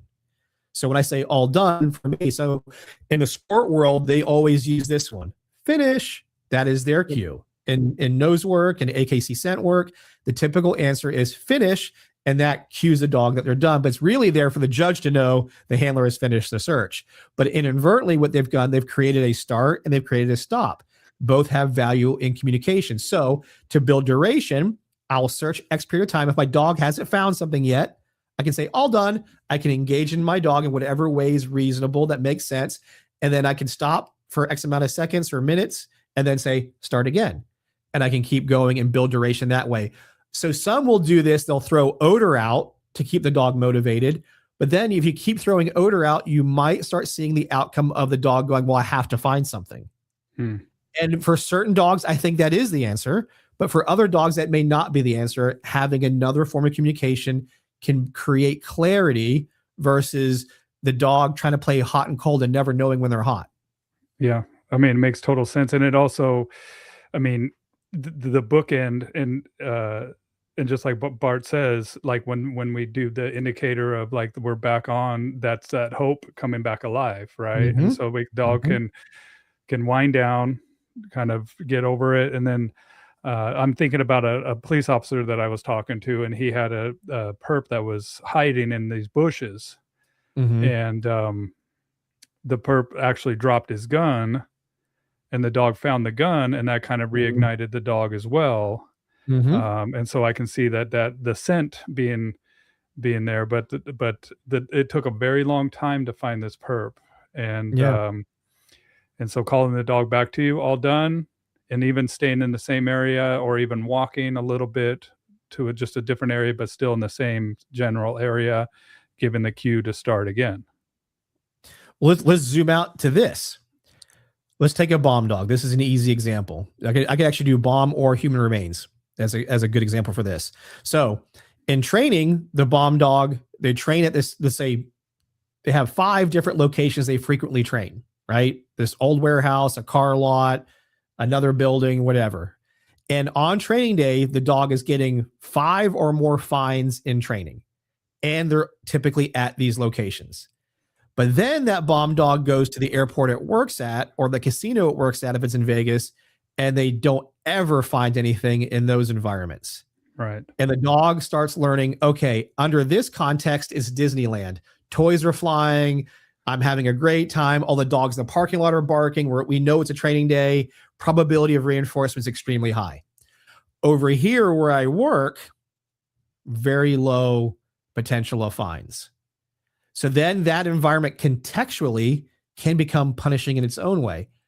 Oh, here we are. We're at this place. Nothing happens. Now, good programs do find ways as best they can to create reinforcement in those environments. But the problem is they look nothing like the training environment. So what happens is by accident, we end up creating a training system that has these signals and cues that tell the dog this is going to happen. And then over in this environment, not so much. So depending on the dog, depending on the handler, you start seeing fallout if you can't blend training world and reality world better. And that's a lot of what my seminars are about these days. Is I go to these agencies, I go to these companies, and I say, let's look at it like this. Let's start merging these worlds closer together than having them be so distinctly different. And we can violate these dogs' expectations by maybe going into a training environment that has nothing in it because the dog's expecting it. And you'll see your falses shoot way up because everything is told them about this today should be a fine.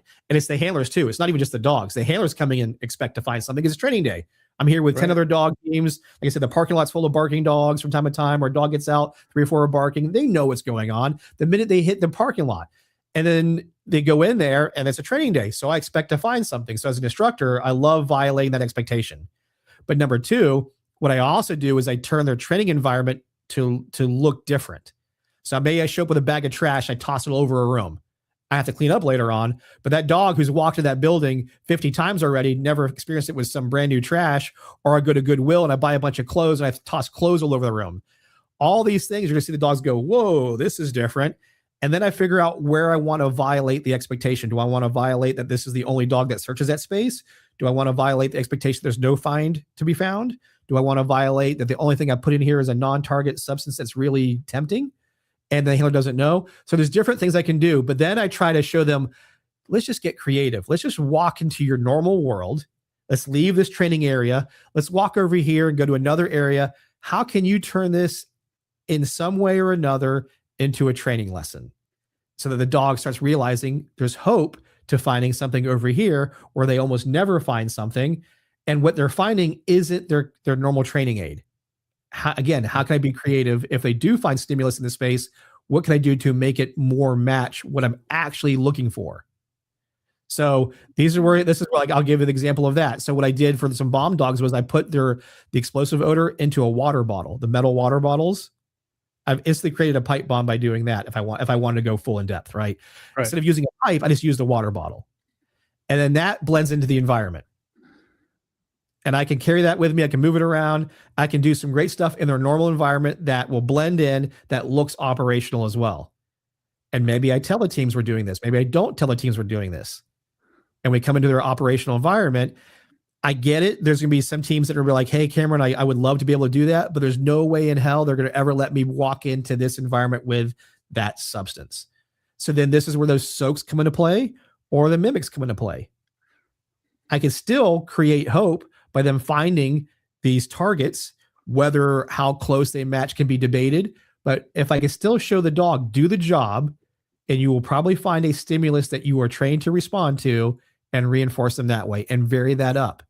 It just requires being creative and looking at your spaces in different ways than you typically do, and not getting into the rut that it's Thursday night training. Therefore, we go do this all the time and we check the box. We put this odor out, that odor out, that odor out, and so forth, and look at it. How can I blend these two worlds together as best I can with the limitations that I'm stuck with the agency or company I work with? And is there a timetable that is preferable to you that you kind of check in and do that? Or is it, I mean, it needs to match what your operational tempo is. So as far as these timetables of what we should be doing and how we should be doing it, should, when I finish whatever school I'm doing, be at least matching what I'm expected to go do for real at a decent level. Maybe not the hardest level, but I would say moderate to easy operational should already be experienced in the training world before you graduate. But if not, if it's the typical, hey, I got my dog, I went through a 2-week school or a 6-week school, and now I'm out here and I'm trying to go do this, your goal would be to try to mimic what your operational environment tempo looks like. And if your tempo, if you're a bomb dog handler or an HR handler where your ratio to fine is very low, if almost never, I have to show that dog that in training too. I have to show them that sometimes training is going to be, we're searching our ass off even in known areas and we find nothing. Because again, if I keep making that distinction very strong, that training looks like a lot of fun and over here kind of sucks because I don't ever get to find anything, I'm going to have some type of fallout in some way.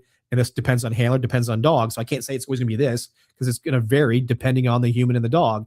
But there will be fallout if you don't find a way to merge those two worlds better together.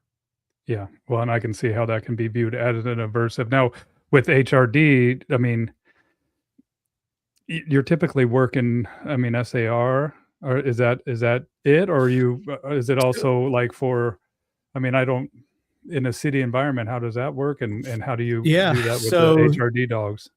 The human remains world is got its own specialties within it, I would say. There is what I call recovery, which is, let's say the person got lost out in the woods, or whether it be autism, whether it be Alzheimer's, whether it just be a lost hiker, that kind of falls under the recovery, meaning the person has unfortunately expired in some of these environments, whatever they are, and we need to recover them. So they're not going to be probably hidden all that well. But then there's the HRD side, which is the crime scene side, which means you were there because a law enforcement agency believes some type of homicide has occurred and the decedent is attempted to be, hidden in some way or another, concealed somehow. So they're going to look for the dog to be used in a different kind of way, even though the target substance, decomposition, human decomp, is going to be potentially is the target, regardless of either with a recovery or a crime scene. That recovery is based on human remains. How that human remains is encountered is very differently, potentially. The crime scene, again, version is, what if somebody, put somebody through the wood chipper and then paved over that area where they buried them? There's been all kind. I mean, look at John Wayne Gacy, had all the dead bodies had a lot of dead bodies in the basement of his house. So there's one version which you're going to face an adversarial aspect, meaning somebody does not want to get caught, so they're trying to hide the target. The other one is just a series of unfortunate accidents, and we just don't know where the decedent is located, and we're using the dogs in that way. So there's going to be different search strategies in either of those. There'll be similarities, but there's also going to be some differences in how you might deploy the dog depending on the other. And if you go to Europe, you see these very distinct differences. You see dogs that they use for crime scenes utilized in a very way that matches that world. Then you have the dogs under their Red Cross kind of system that are used to locate recovery. So they'll be walking around with bells on, searching big fields, really far off leash, lots of freedom, where that dog is going to be used in a criminal aspect, has different procedural things they're doing. Maybe their handler's wearing a Kyvec suit so they don't contaminate the area. There's a lot of different things that are going to happen. So you just have to train in the way that's going to match like you're going to do. And just because a dog has a certificate that says you're certified human remains does not mean it's going to be a great crime scene dog. And it may not mean it's a great recovery dog if it hasn't had enough exposure of one or the other. We just can't make the assumption at the end of the day.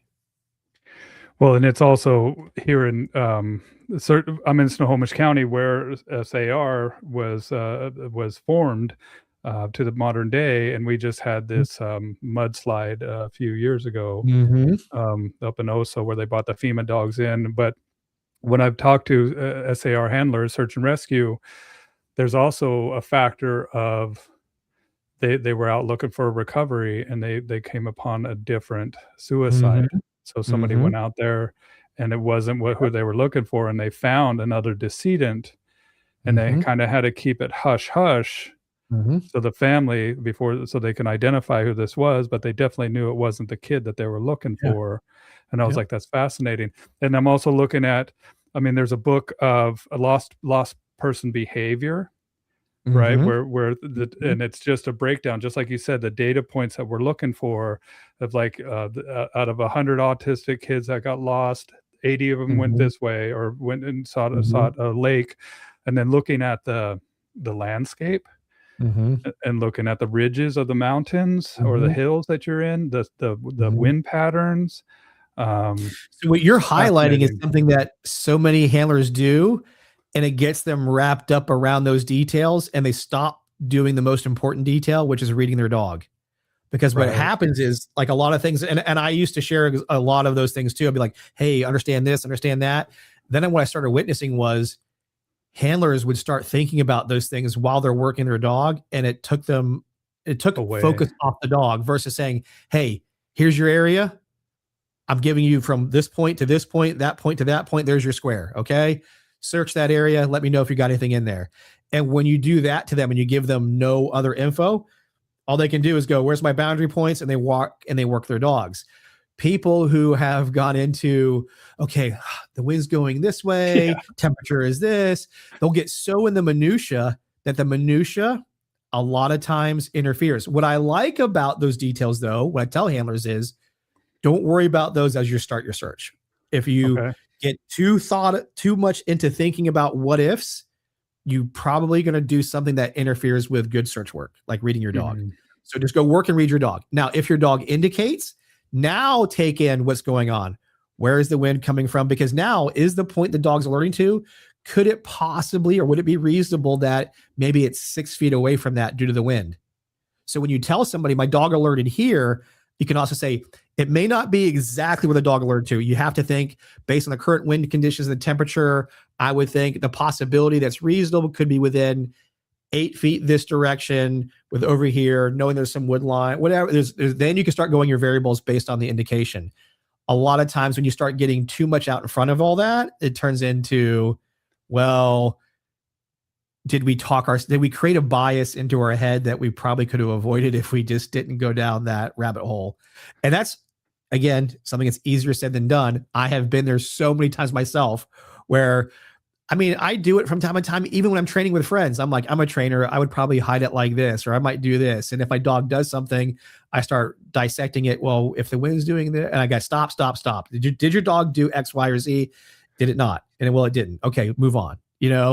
And more times I do that, we're more right than wrong, because the minute I'm not, and this is a saying I share all the time, it's not your job to convince the dog there's odor there. It's the dog's job to convince you.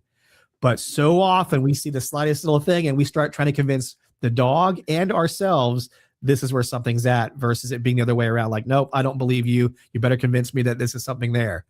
And that's a hard thing to get over. Yeah. Yeah. Well, do you ever do man trailing? And do you ever have somebody just run off and hide and then have the dog? Years ago, because as a cop, that was one of the main jobs is, whatever the term would be, tracking, trailing, etc. And that varies on whatever you're at. A fun story I've shared a few times, so people might have heard this one before, but basically trying to condense the story. Me and my good friend, we had worked German Shepherds for a long time. Well, the agency that we worked at got some Malinois, and we had always heard Malinois don't track. And this was the early 2000s. So there was still a little bit of disconnect between the breeds and this rivalry between Shepherds and Malinois. So anyway, we were in the mindset of Malinois don't track. So we asked the Dutch guys how they were doing it. So my one friend, he's a Tennessee country boy. This is the way he kind of trusted animals. He was like, I'm going to do what's best for the dog based on what I see the dog wants to do naturally. I followed what Bob Gailey had taught me, which was more of like a Schütze style track, which is like footstep, get really accurate with it, that kind of thing. So we had our new dogs. He trained his way. I trained my way. And it kind of came to a head one day. We were debating over the word tracking and trailing. And he goes, I don't give a crap what you call it. I call it manhunting. And if someone's in my area, my job is to find them one way or the other. I don't care how we get there. And I was like, oh, this, that, and the other. So he says, you go off and hide, but we're going to set it up like a perimeter. We got perimeter set up. You can't get outside the perimeter, but you're in here somewhere. I don't care where you go. Just go set up. And it was pretty decent. So he sets up his thing. I set up, I lay this elaborate track. I'm going around these businesses. I jump a wall. This business had a koi pond. I go over a bridge. I do all this kind of stuff. And I end up in a little wooded area. And so it always dates. And I always tell a story. I had next tell them, I was like, beep, beep, hey, I'm in my spot. And so I see him start a little bit later on. I see him go off the way I started. X amount of minutes later, let's just call it 20, 30 minutes later, he comes to the wood line over here on my right. And I was like, that's not how I came. So he comes up and he's like, got you, bitch. And I was like, you missed my whole track. I was over. He's like, I don't give a crap. I was looking for you. My job is to put you in jail if you're running from us. And then that humbled me immediately and I said, well, what about the article I left over here? He goes, fine. My number one job is to catch you. Now, if I have to go find evidence, then I'll deploy my dog later on in an area to look for articles. Or I just talk to you, and then hopefully maybe you give me some information that I can use to deduce whether or not there's more things that could be found. But my number one priority is to find you, whether you're a lost person or a criminal evading arrest. My job is to find you. And he goes, who am I to tell the dog what's the better way to go about doing it? Now, can I construct some training that gives them to work on those skills? Absolutely. But like he said, whether it's head up, head down, I can give two shits. His job is to tell me where you're at. And I'm not going to force him to do one or the other.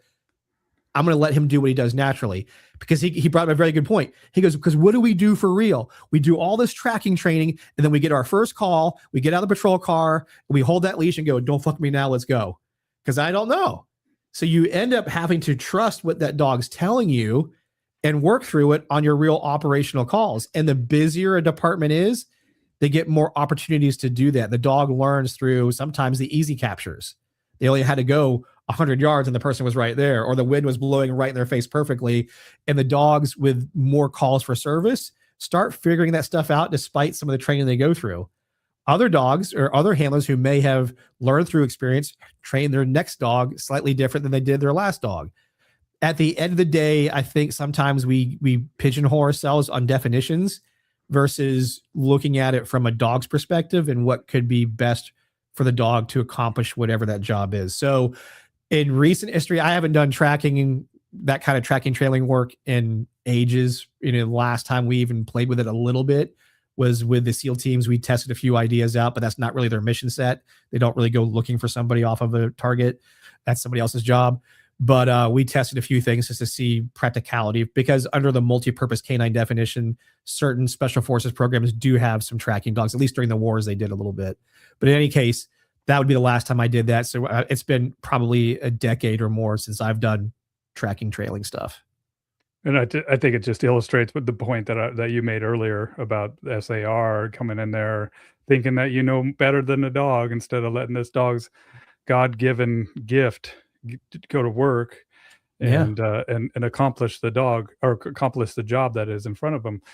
Yep. Do SEAL dogs, what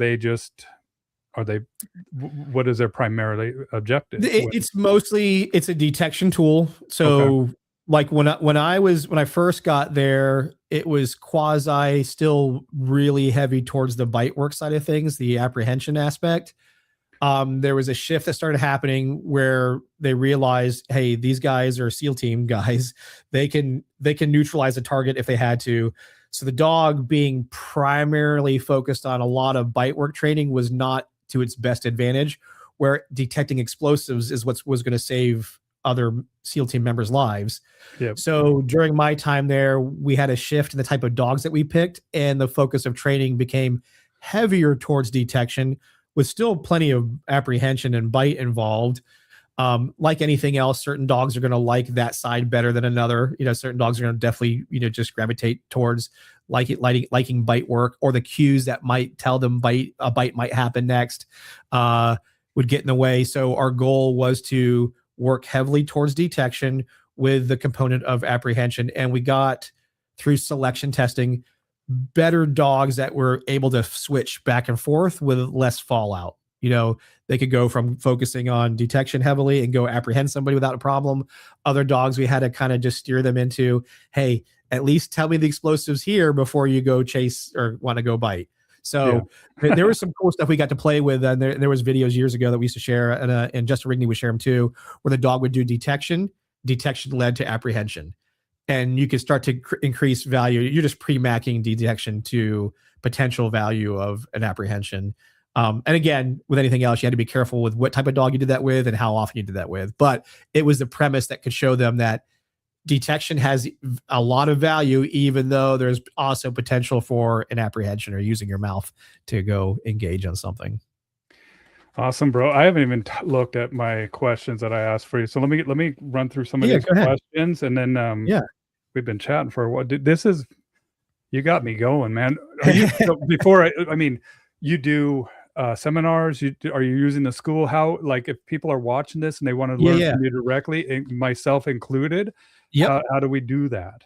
So FordK9.com is where I have a lot of online materials. There's 60 to 70 webinars in there, not just from me, but from me and other subject matter experts within this career field. Then there's some online classes. I have our whole How We Train Dogs on Odor on there, step 0 through right now. Step 0, 1, and 2 are on there. Step 3 will come out soon enough. But step 3 is more when you're already out there searching. So all of that is under the online training. Yeah, you go there, and you'll see we have lectures. We have lectures from me and from other instructors. There's also the online classes. That's the odor pay stuff. So the membership is where people get a lot of value, because right now what I do, they pay $35 a month. They get one webinar for free. And then I have a private Facebook group where I share videos every week. And right now we got a whole series where I'm taking Rich Hartman. He's got a giant schnauzer that's a year old that he wanted to train in explosive work. So we're sharing the entire process, from how we looked at the dog, could the dog do the job, to last week where we started doing the imprinting of odor. And then we'll start doing what we talked about. I'll start doing some discrimination, some generalization, and so on and so forth. So that's within the membership stuff. Then my in-person stuff is under the training tab, and under the training tab is where you can do how to host me. You can click on that. It'll be like host Ford K9 for a seminar, or you can see any online classes we have, any classes we have in person coming up. We have an advanced handler class coming up in a couple of weeks. That'll be in Santa Rosa. And then the rest of it is me traveling around doing seminars all over. So I travel, like in a week, I go to Austin PD. I train with Austin PD's bomb squad and their bomb dogs. Next month, I go to Reno for a K9 conference. Then after that, I go to New York City to the New York MTA. So it's seminars where I come to you. It's our classes in person, which are not as frequent as they used to be because of the travel. And then all the online resources where you can get I'm telling you, you can get all the cognition stuff online. As you probably saw there, if you went on the online learning, you'll see K9 cognition. We have our cognition classes online now. We have the training odor online now, and then a lot of lectures from some great individuals who are, there you go. There's the odor pay series. Each one is like the step 0 has 17 hours of Michael Ellis talking about communication, reward sequences, how to reward, outing, all kinds of stuff towards reward. And then step 1 is we go into odor. And then there's even some stuff there with Forrest on contact healing. So very cool, man. I mean, it looks like a very rich resource. Now, selecting the right dog too, like that's what I would be interested in the future. Like I have right now, I have 7 dogs. I'll never have this many dogs ever again in my life. I messed up during COVID. But then my next, I want to really get into the scent work, and then do you also do like allergy, like peanut allergies or any of that stuff? No, I've stayed out of that medical detection dog world just because there's some significant nuances in what we train those dogs or how you train those dogs. Obviously, in many cases, the context that they're looking at is the human Mhm. and versus the open air environment. So a lot of what I do or my specialty is much more the open air environment. So I always defer. Do people do reach out to me for diabetic alerts? People reached out to me for gluten. Some people reached out for other things, and I usually recommend them to go reach out to another place called Medical Mutts. Medical And mutt. Dr. Jennifer Kate, she specializes in a lot of that medical detection type of world, and I send them that way because, again, there's just because people go, "Well, is an odor odor?" I've had actually that was a recent conversation. Is an odor odor? And I was like, okay, in a very layman term, sure, but Right. there's some significant context things that are relative to medical that are very different than what the world I come from does detection as. So I, like I said, I could if I could have just taken your money and said, yeah, I'd go take these videos and you can do. But I told the person, I said, look, I'm going to save you money. Go talk to this person. You know, I'm not your person for your medical stuff. Could I do some stuff? Yeah, but I don't want to do. I don't want to sell somebody short on something that they, especially medical, where it's Life pretty and death. critical. I Mm. want them to go learn from people who actually do that type of work specifically. Well, there's a whole service dog component to this as well, Yes. and I do service dogs, and when I do service dogs, I have to, 1, qualify my clients, right, to make Hmm. sure that Hmm. they know what this entails, how Yep. commands can, how we deal with commands when they start to deteriorate, and they will. Yep. Yep. And whenever I do my integration process, I'm like, we are focusing on things when they go wrong because Hmm. that is part of life and they're gonna go Hmm. wrong, and I need to show you what to do when they go wrong. Also indicating to the client this isn't a cure. Yep. This is something that will absolutely enhance your life, but there is a time span that we have to realize that this dog is going to be capable of doing these tasks. There are Hmm. things that can happen in the real world that can detriment this dog's job Hmm. and can Hmm. cause serious, in fact, retirement issues if this dog gets attacked, or where we have to be proactive and have to be an advocate for our service dog, especially when there's service dogs out there that aren't really service dogs. There's Hmm. so many factors before we even start working. Yeah. Oh On the yeah. person side, being a service dog handler, and then also with like agoraphobics or people that are afraid, and the dog gives them confidence. I have to let them know, look, having a dog in a space is going to bring much more attention to you. So there's that fact. There's so many things to Yeah. consider. So Tons. I'm gonna talk to her. I've Yeah. written out all these people that I'm trying to get. I want to get a hold of Brian Hare. I want to Yeah. get a hold of, what was the gal's name at Medical Muds? Dr. Dr. Jennifer Kate. So it's Catett. Catett. And then who was the doctors with the scent? Oh, That so Dr. Paula Tiedemann. Pal Paula. Tiedemann. Yep. And then Dr. Nathan Hall. They both work at Texas Tech University. And Oh, Nathan's the K9 Olfaction Laboratory, and Dr. Tiedemann is head of the Forensics Laboratory. oh, fantastic. Okay, got them all Yep. written down. So Paolo's the one that'll tell you what your chemical is made of or what your substance is made of and what it's smelling like. And Nathan is the one that takes the dogs and then tests those theories out. Like, okay, machine says it's these chemicals, but does the dog smell it that same way? So he's done. There's an enormous amount of research that those two have contributed, along with some other ones. There's Dr. Lauren DeGrief. She's probably one of the bigger ones out there right now, going around doing a lot of really fun interactive classes where she has like these cups that you cannot see in them. You don't know what's in them, and you have to smell and tell her what you think that one is. So there's some really cool things that she shows you from a human standpoint. And she's at Florida International University, so Cool. FIU. So yeah, so those are some of your big ones. There's a lot more. Lucia Lazarowski over at Auburn. I could run you down long lists Well, I'll get of back to people, you, but man. those will also lead to the same people. So even if I send you to one of them, they'll send you to the other ones too. What's so crazy is that I've started doing these podcasts 10 years ago. And I tell people, like, this is, I mean, when people watch this and give me Yep. feedback, and that I love that, but it's mostly selfishly for me, so I Sure. can learn Learn. Yeah. What do and they pick up on? yeah, this has been exceptional, Cameron. I'm so glad that you took the time with me today. But highest performing canine teams in the world you've worked with, what do those elite handlers consistently do different? They just work their dog. They don't overcomplicate the process. And even though the process itself has complexities to it, they focus on the most important thing, which is reading their dog and giving the dog the opportunity to do whatever the job is. And that's like every big program that I see, they finally just learn to step out of the dog's way, let the dog do it, and become a really good interpreter of what the dog is telling you. Now, that skill set that makes them better is they stopped doing the typical types of training that I share with, like I talked about at the beginning, where it's like what I call the more routine style of training. They're putting odor out and just doing it to check the box. Those individuals are training to push themselves. They're constantly kind of putting themselves in like a scenario-based training. They're not afraid of double blind type work it's not, double blind is more of a test than it is training, but it has a lot of good training outcomes from it. So it gets kind of put into both, but they put themselves into scenario, double blind, and plenty of testing when there's no odor present or no target present. And they've learned how to navigate that. That's honestly the hardest thing for most handlers, is to walk out of an area and tell you, no, there's nothing here.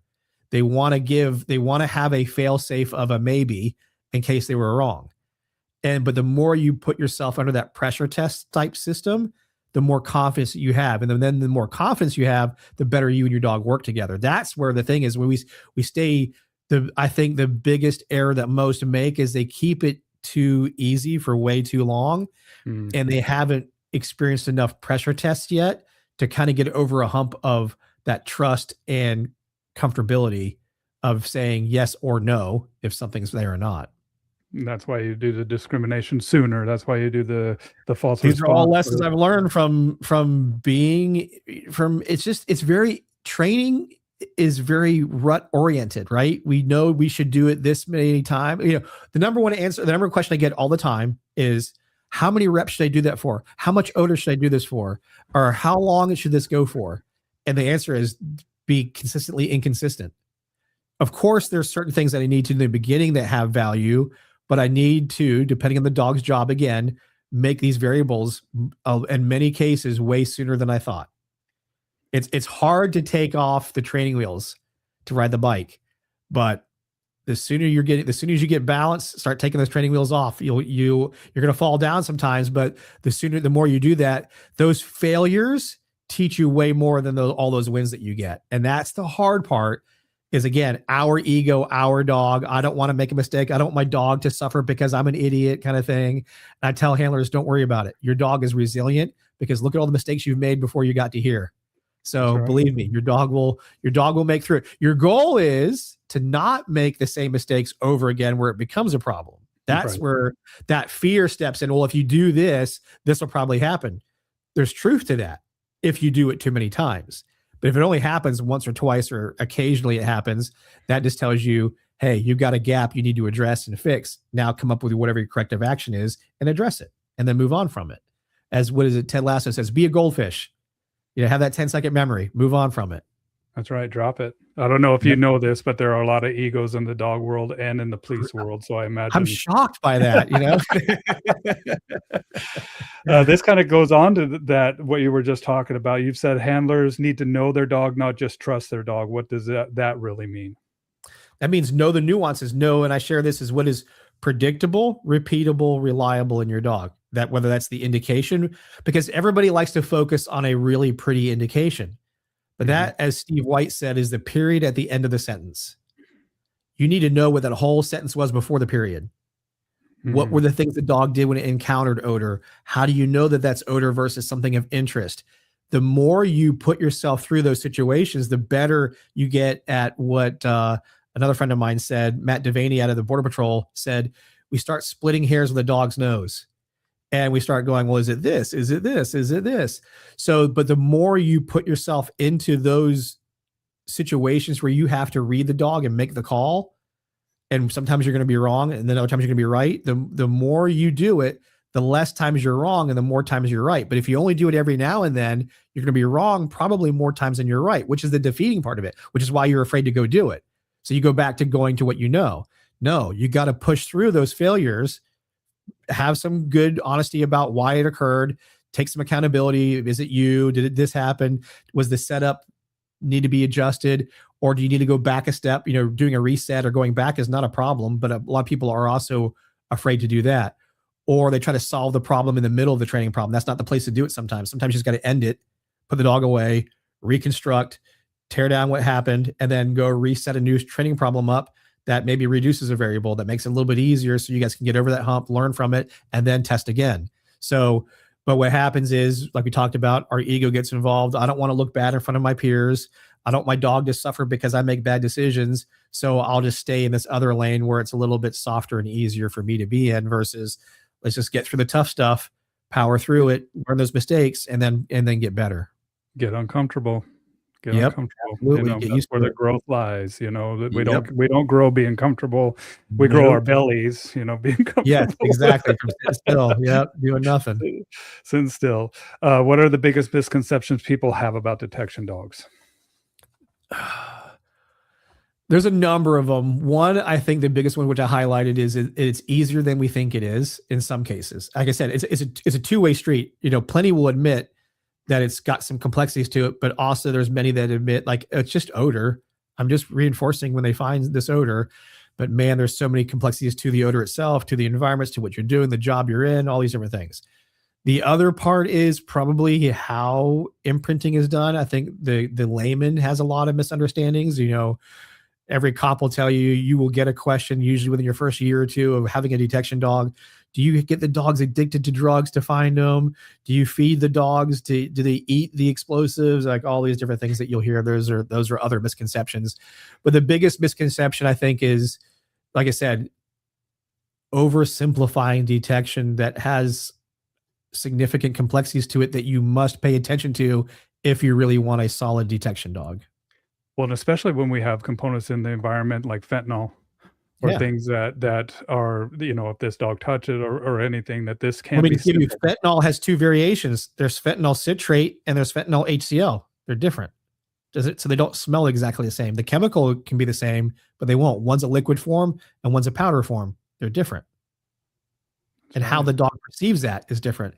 So just because you've trained on fentanyl, the powder, all the time, does not mean you're going to hit the fentanyl liquid if it's been done that way. Same with meth. Those that train on meth, there's liquid meth too. So you have to expose the dog to the things that you expect it to find. You can't just hope that it will. Some cases, it's a lot of times it's a good cop intuition. The dog is not like fully responding, but they're smelling something pretty strong. And then there's the backup factors that this person's probably got an arrest history. Maybe the history is included of drugs. So then the handler's going, well, between that happening and my dog doing this, I'm calling it. They call it and they get lucky and they find, let's say, liquid meth. And their dog's never had liquid meth ever. Part of it was because of a little bit of the information they had on scene. Two, the dog's behavior was different enough that the handler felt comfortable calling it. But that same handler can tell you they've had 10 other calls they've done like that and nothing was there. So this is what we will grab a hold of that one that worked really well and say, this is why. And maybe it was a little bit of chance at the same time as it was maybe the dog was. So you don't know the answer. You hope that it's this. But what I'm getting at is we have to make sure the dog does get exposed to the more generalization of what the target could look like, the better you're going to have with a dog in its outcomes of being accurate, of telling you that this is there. Well, just like these dogs have a God-given gift, I think that some of these cops, man, some of my buddies, dude, they just know, man, and I'm just like, that's so cool. That like they got the spidey sense, or we joke around that we call them a shit magnet. They have, they have the thing. I was armed, and my cop buddy knew, dude, exactly where my gun was and everything, and I was just like, dude, that's crazy. How did you know? I didn't touch it or anything. Yeah, he knew. They've gone through it, and they were wrong a few times. And when they were wrong, they were like, "Well, why was I wrong? It was this." That was a great analogy of the dog world too. The more you give those dogs those examples to learn from, there's going to be some wrong times for sure. But the more examples they get, they start being wrong a lot less and being right a lot more. It's wild. It makes me feel good too, because there's evil in this world, Cameron. You know that, and we need good cops. We need that insight. Let me see here. Reading dogs. Can you share a time when a dog taught you something? And this might be your buddy in Tennessee. Can you share a time when your dog taught you something you didn't expect? Yeah, there's various times where, again, the dog is trying to tell you something, but what you're looking at contradicts your belief.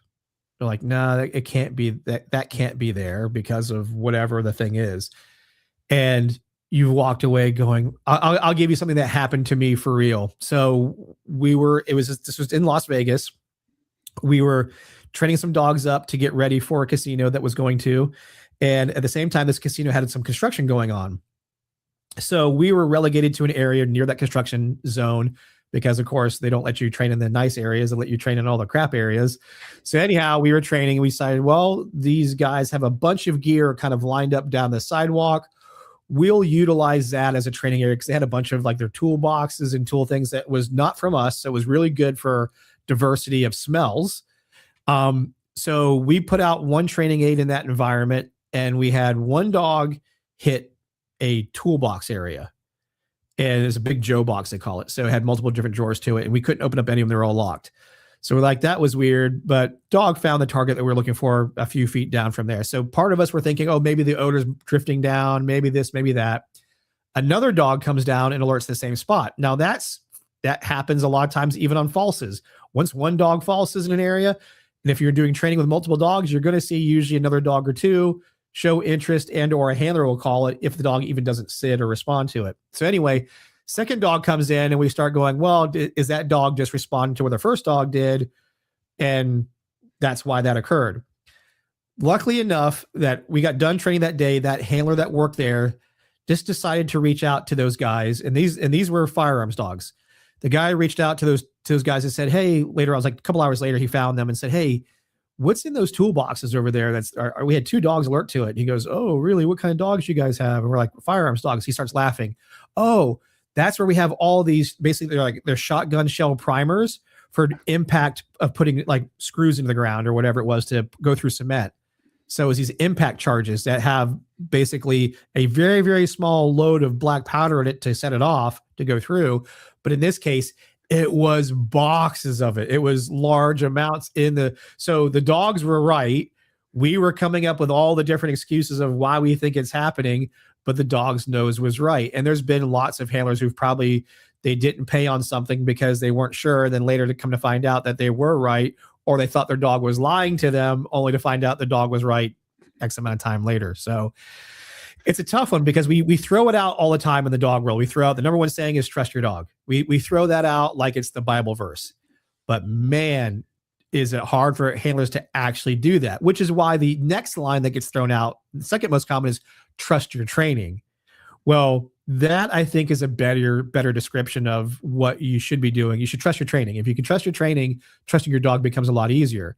But trusting your dog happens through your failures and learning from them. And then you start trusting your dog when your dog is giving you information that you perceive to be correct versus you guessing what the dog is trying to tell you. Or maybe your dog just isn't confident enough yet because we haven't done enough generalization to the target substance to be different in enough ways that in this case, that difference was significant where the dog didn't do what it normally does because it smelled different enough. I mean, what do you do in that case? You don't correct the dog.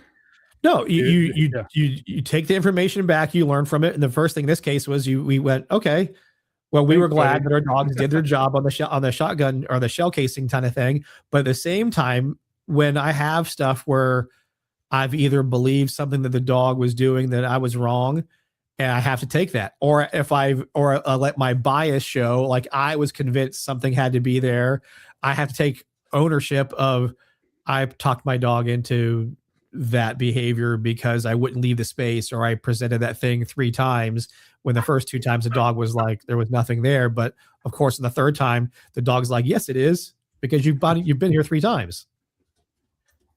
Last question. My wife just came in. My dogs are all excited here. Yes, no problem.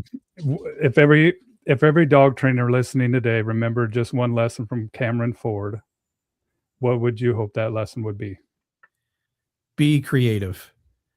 Be creative, since my world's detection. Be creative in your detection.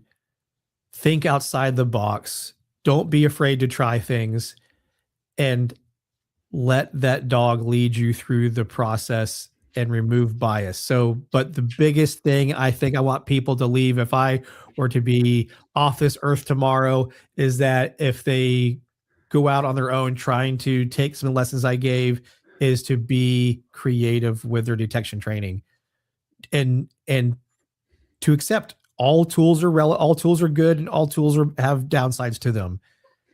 Make your training look like your job that you do for real and less like training and less like the job looks like this. If you're creative, you can blend these worlds together. The more creative you are, the more experiences you and your dog will have. And the last part of that part is embrace the failures. Take them as great opportunities to learn from. That's right. Awesome, man. Well, thank you, Cameron.